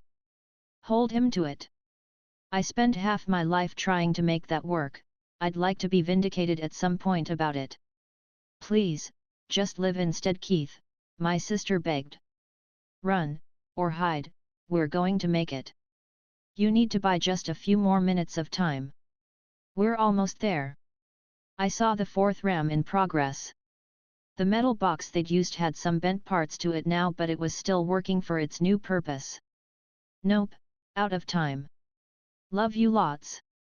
Bribe me with a ration bar on my grave, I'll put in a good word for you to the gods when I see them. So long as it's a fruit-flavored bar, not those weird veggie ones. Don't make me haunt you, you know I hate doing extra work. Winterscar, out. Journey cut the comms for me without my prompt. I liked this armor a lot, even with its bland personality it somehow knew how to play as a good sidekick for my dramatics. That, I could respect. The fourth ram hit. This time tears started to appear on the doorframe and walls itself. They might not even need to get through the front door at this rate. The table held, somehow. Journey, when you meet your next user, can you give them administration access? Negative. It said. Scrap shit. Not even for me, old buddy. Negative. Fine. Can you recount all that you've done for me to the next user? Do it right after activation. Affirmative. Logs stored and prepared for future review. I sighed in relief. Atius will get the logs, and then pass down the armor to Teed. He'll figure it out from here. His house could all pour together over the last few hours of my life and retrace everything I discovered. Now, the only thing left was to figure out a plan to ensure that the armor survives and ends up in Lord Atius's hand. Plan C in the end wasn't about surviving at all. It was finding a way to ensure Journey and Winterscar survived my death. My mind flickered with possibilities. Relic armor could be recreated from even the worst damage. Maybe I could have the spirit hide in the helmet and hide those somewhere inside the house? My last stand would be without a helmet in that case. Memory flashed through my skull of the first time I encountered this strain of automatons. With it, a crystal clear understanding of exactly how I'd die without my helmet. Slow suffocation. Of course they would. Father would have done it were he in my shoes. He'd have traded dying like that without hesitation if it was for the greater good. 4 automatons. Just 4. If it were Father and I, we could have easily handled them together. I glanced at his armor, laid down on the floor. He'd been a monster in combat in his own right, brutally efficient, even when missing an arm. That look of wonder when he saw his arm move again, the helmet couldn't hide that. Lost Tech was capable of amazing feats. And that had Oh! Moving his arm. The suit moving itself. A chill spread through my spine. I still had one more crazy idea to try out. Winterscar, is it possible to load the predictive model of Father across the entire suit? Affirmative. Father's armor responded. Do it. I bellowed, a spark of hope returning into my soul. Please, gods above. Let this work. I'll give anything. The automatons started charging for the final ram. Remote override rejected. Insufficient permissions. Root level permissions or administrator and user permissions required for remote override. No, no, no, no. I need you, Winterscar. I'm going to die without your help. The armor stayed quiet. Its decision final. You spent 33 years at his side. It had to mean something to you. Everything he saw, you did too. Everything he did, you were there with him. Nothing. Father's name was just another entry on a text pad to it. The automatons were charging outside now, their footsteps loud in the air. This was going to be the last charge. I knew that deep in my bones. You were his whole life, if he meant anything to you, anything at all. Please, I'm begging you. Impact. The door buckled, the force of the hit threw me clean across. Journey protected me from the damage, shield flashing, softening the landing. I rolled to my feet, keeping my long sword in hand. Violet eyes glared at me through the dust. Hands and feet gliding over the broken remains of the barricade, ripping them out of the way. I fucked up. The helmets hadn't been hidden. And I hadn't been able to convince Winterscar to break rank. It was over. Best I could do now was at least bring some of these nightmares to the grave with me. The ancient longsword rose up in my hands and flared to life. The creatures walked in slowly, almost casually now, savoring each step. Pausing at the entrance, reveling in the victory. A bridge of silence lingered between us. Despair and acceptance on my end. Glee and bloodthirst on theirs. Releasing safety locks. My breath hitched and my heart froze at the voice. Loading predictive modeling. The enemy cackled, skull faces leering at me. They stalked inside, one after another, sharp hands ready to rip and tear. They were too late. Full cognitive engram, online. Chapter 38, Too Shallow a Grave. It felt like a rip in reality. A new sense I hadn't perceived before, or even contemplated, pulsed out from behind me. As if something fundamental to existence had been measured, and then twisted. The room lit up in occult blue, casting an extra shadow of my armor on the wall. The automatons halted, all those skulls turning to stare behind me, violet eyes showing confusion, anxiety, surprise. A nervous energy grew between the four, the mechanical chittering flying around with increased intensity. As if they too had felt existence bend in that single pulse. And worse, the pulse had a distinct direction. I turned my head slowly, caught between monitoring the enemy and looking behind to see what, by the gods' names, was happening. What I saw sent chills down my spine. Winterscar rose slowly, like a wraith from a tomb. Sparks of occult blue bleeding through the armor cracks. Flashing out like lightning, illuminating the room with each pulse. One bloody gauntlet reached down to the boot, gripping the hilt of the knife.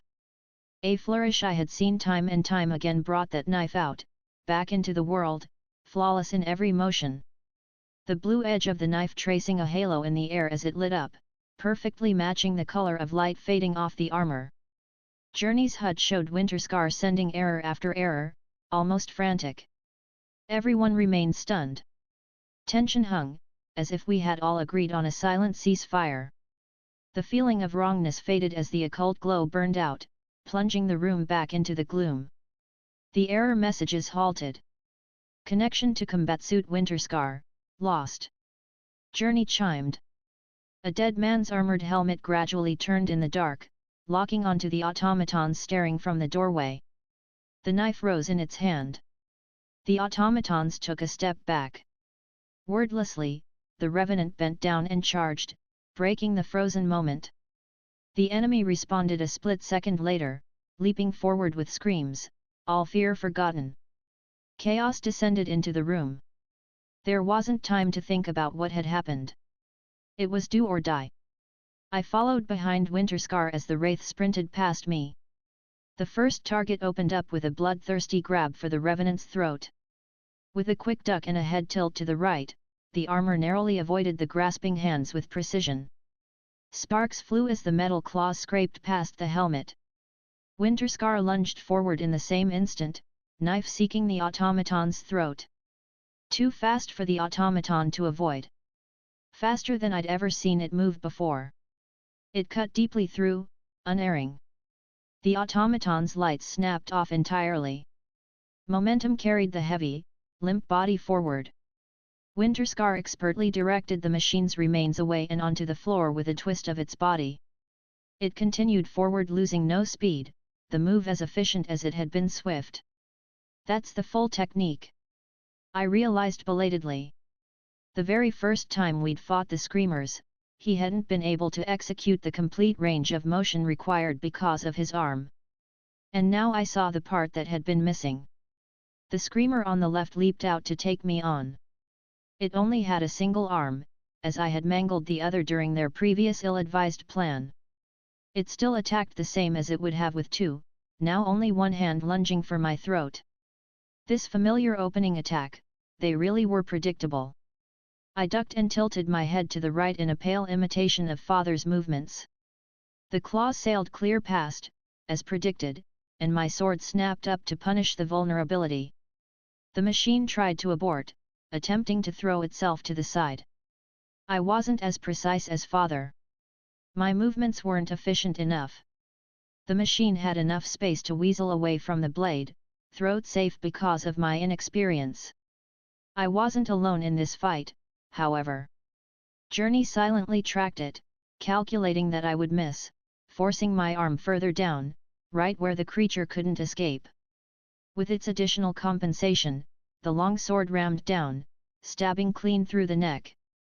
The attack wasn't as smooth and proficient as cutting the wires off. Lights hadn't faded yet, but the creature spasmed with clear damage.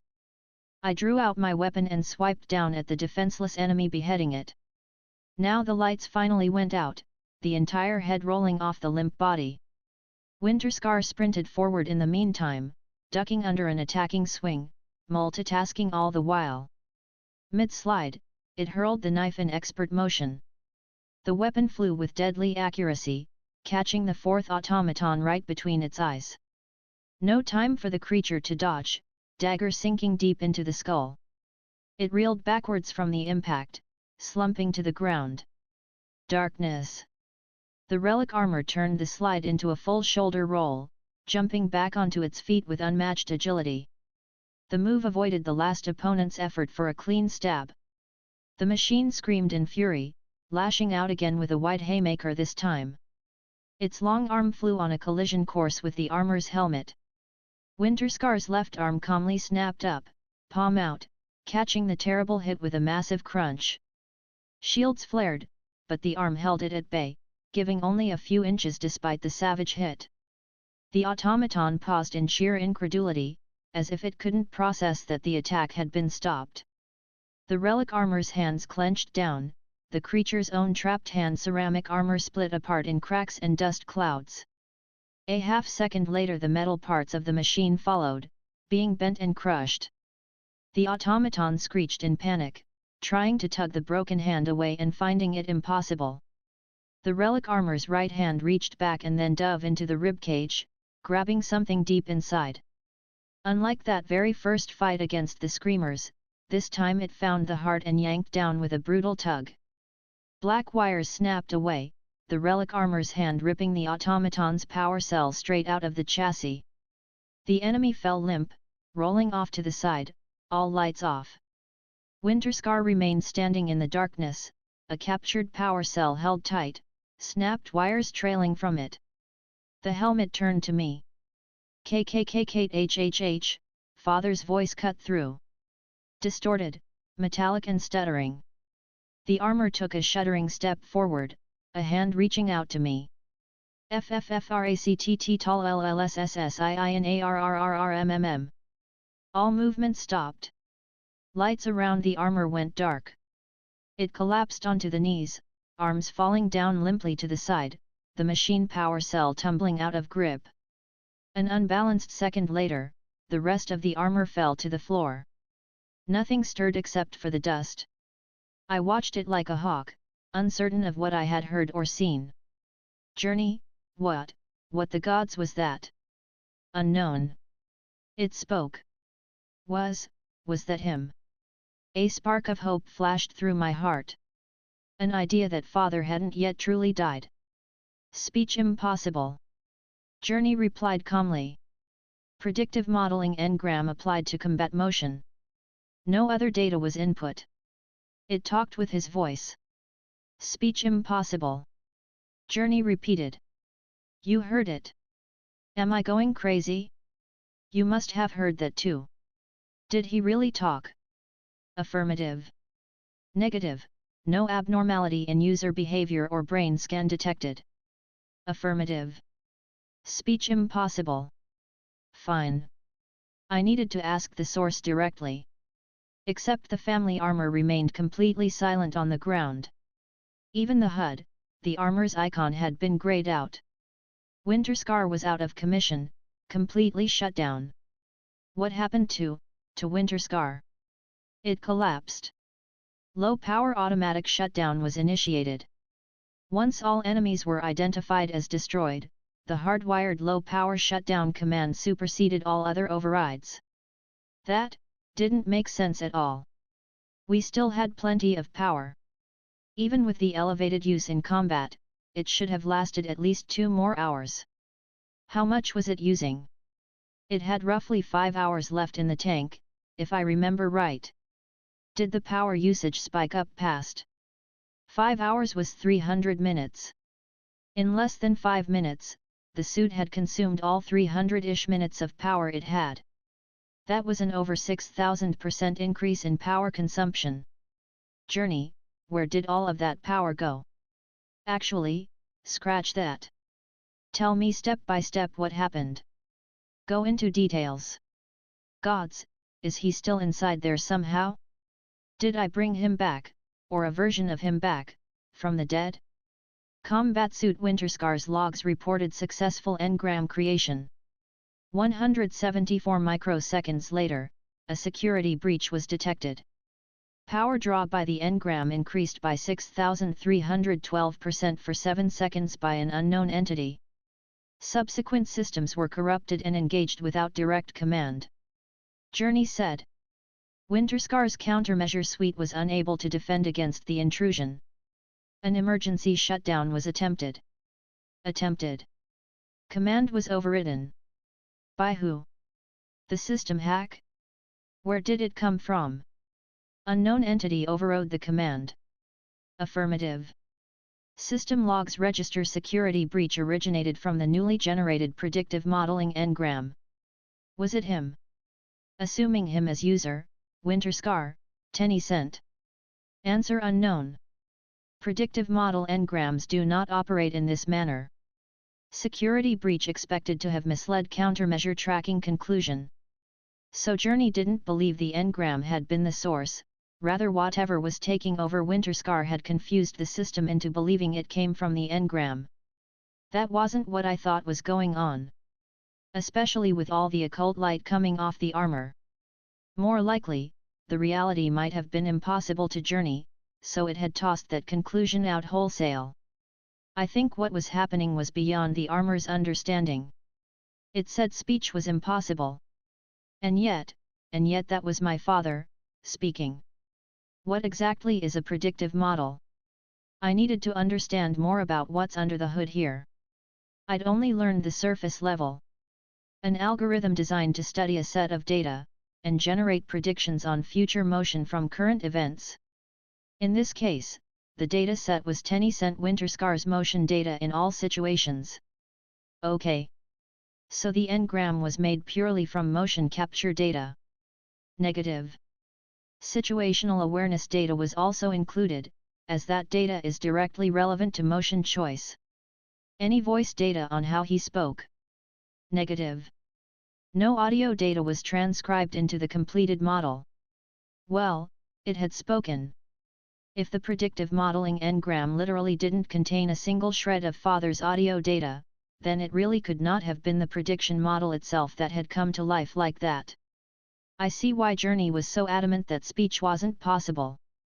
Something else had somehow emulated my father's voice, or it truly was his ghost somehow manifesting inside the digital environment. The occult. There were stakes of blue coming off the armor at the start. Did you see that?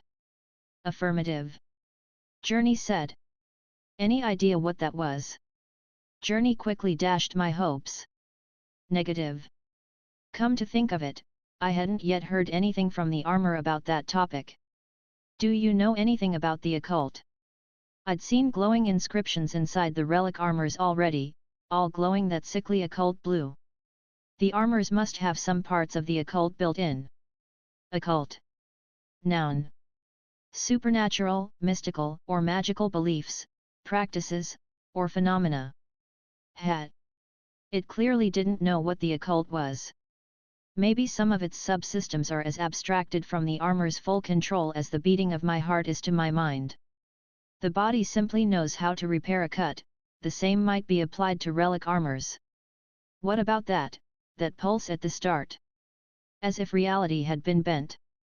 I'd seen the automatons also stop in their tracks, I'm guessing they had felt it too, if machines could even feel. Did you, feel that Journey? The armor stayed silent for a moment, as if processing the request. Then it spoke. Affirmative. Warning. Anomaly detected. Historical archives report additional data relevant to your question. No source of relevant data found on integrity check. I'm not sure I understand. Can you clarify that? Log file size of the last 3 minutes reports 72 GB of information. On accessing the log, 87 GB of data is loaded into memory. Let me get this straight, when you access your logs, there's an additional bit of information about the pulse. But when you run a check over the actual files, that data is missing. Affirmative. What is this additional chunk of information? Again, Journey went silent for a moment before it answered. Natural language predictive transformer unable to generate acceptable solution to the query. All answers fall below 20% confidence threshold. Well now. Something was seriously off. I know from experience, and what everyone had told me time and time again, the occult and technology do not mix together well. I'm starting to see why now. If I understood that right, Journey could understand the data package, the memory it had of the event, but couldn't find a way to word it in English. What in the gods was going on? What's the next highest acceptable solution to the query? Highest solution generated at 12% confidence, I felt the pulse across my soul. Holy scrap shit! There was massive context to uncover in those 7 words. It's the first time I'd heard Journey refer to itself. The implications of that were enormous already, even not factoring the other parts. Were these suits as intelligent as machines? Sentient? Did Journey have a soul? And it hadn't used words like sensed or detected the pulse. There were a lot of words for that report, but the language model Journey used had specifically picked out felt. That was deliberate. The discoveries were coming too fast and furious for me to keep up. Every answer I got only opened up 3 more. Magic, souls, consciousness, a dead man returning from the grave, everything pointed again and again to the occult. A warlock was going to be needed to make sense of any of this. I put that thought on ice and moved on to my next question. How in the frozen wastes did Winterscar override the security lock for motion? To move a suit, the currently logged-in user must accept. If there wasn't a user, I'd understood root-level permissions were required. Just administrator wasn't enough to move another armor remotely. I thought those were hardwired. I wasn't thinking too straight during the heat of the moment, but that should never have worked. It had stubbornly refused to listen to my pleas, only to turn around at the last second. Programming doesn't do that.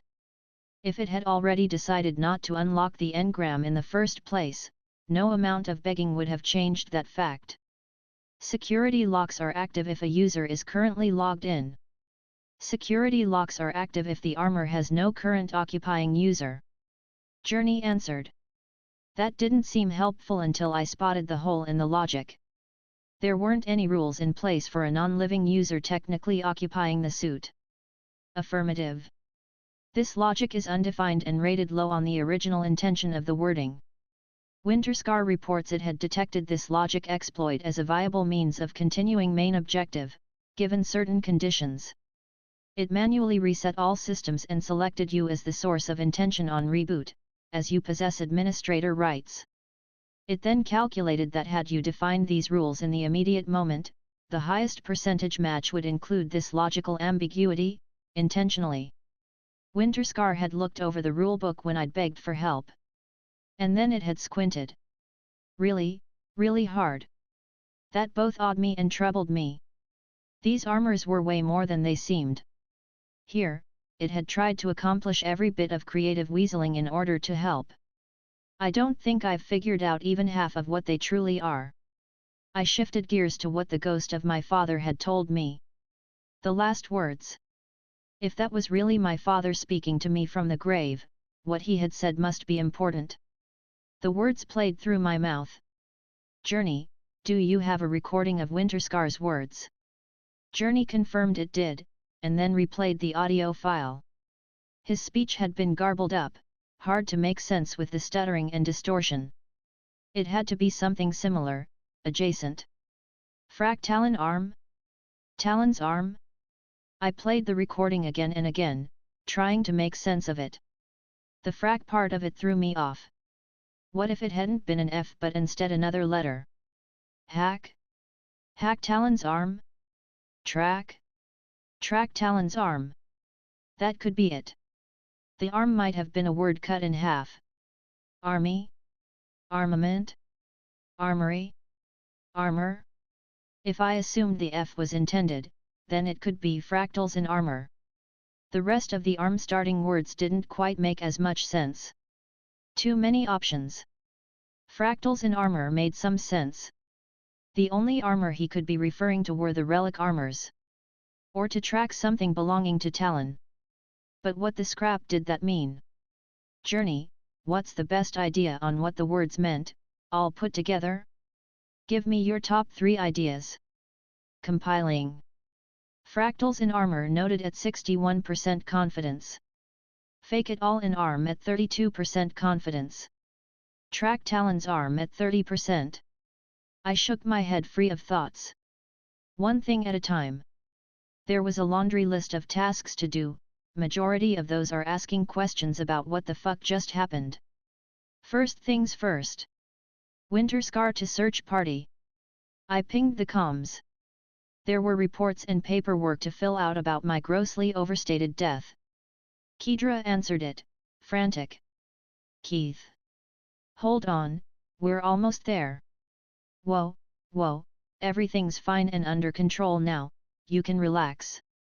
Turns out I came up with a last-second scheme. And it worked. Targets eliminated. Atias asked, an impressed note in the timber. Affirmative. I had the Winterscar armor replicate Father's combat movements. Wait, that's possible. Atias seemed genuinely perplexed. I've never heard of this before. How is that possible? I did say engineers had a different viewpoint on the armors. I've got a long story to tell you, sir. This mission keeps getting stranger and stranger. He muttered, is this what Tencent mentioned was priority 1? Partly. There's more. Of course there would be. Never anything simple when it comes to Winterscars. He chuckled. Don't report over wide-range comms, lad. We don't know what's listening in. We'll have plenty of time once we reach you. Till then, sit tight. Understood. Search party out. It clicked shut, leaving me alone in the silence. "Journey?" I asked in that gloom. The wording of Father's final message still rang in my head. Journey had been convinced that the security breach didn't come from the engram, only that Winterscar's subsystems were being fooled. The armor was failable. That meant the top result of Father's last words, fractals in armor, that could be wrong. The best solution then, was to investigate all the directions. The second highest made no sense, but the first and third results were both plausible. "Do you know what Talon's arm is?" "Negative." The armor responded. "An undersider city maybe." Naming conventions follow wording. Correlation plausible. Estimate 74% match to possible city. 12% match to a possible unknown religious subgroup. If it wasn't arm that the armor implied and the word got cut off, do you know any matching item for Talon that has a second word starting with arm in it? 17 instances of Talon found within compound words, pulled from diction in Winterscar's database. None contain arm in them. Father could have told me to track this down for some reason. I don't know why, or what it was. If it was really Talon's arm, it had to be something he'd discovered while outside his armor, else Winterscar would have had it defined in its dictionary. I had to find out more about Talon, find something that was either named after that god or belonged to him. And I needed to open up one of these armors. See what these fractals inside are supposed to be. I slumped back against a wall, suddenly exhausted. My biometrics were everywhere, all sorts of fractures and muscle contusions painted in red over the HUD. Damage had been accumulating with each override journey executed against my movements. If the suppressor drugs weren't in full action, the pain would have been debilitating. Somehow, I was still alive despite all odds. Chapter 39, The Supernatural Tag. Winterscar was given a wide berth as I recovered my weapons. I admit I was stalling the eventual moment I'd have to power it back on and start asking it questions. With Father's knife in hand, the screamers gave up their power cells without much of a fuss. Never sure what the future holds, but more power was never a bad idea. And with each extracted cells, Winterscar's prone armor would remain on the edge of my sight and mind, waiting. Waiting for me to deal with reality. Memory of that pulse persisted in my mind. Some sort of instinct dreaded the thought of feeling that pulse again. And that strange sense that came with it. The feeling of unhallowed knowledge that should not be touched upon. The occult blades and trinkets I'd seen in my life had never felt like this before. No, what had happened was, something. I'd once read about higher dimensions in mathematics and had an interesting time trying to picture how the fourth dimension would look like.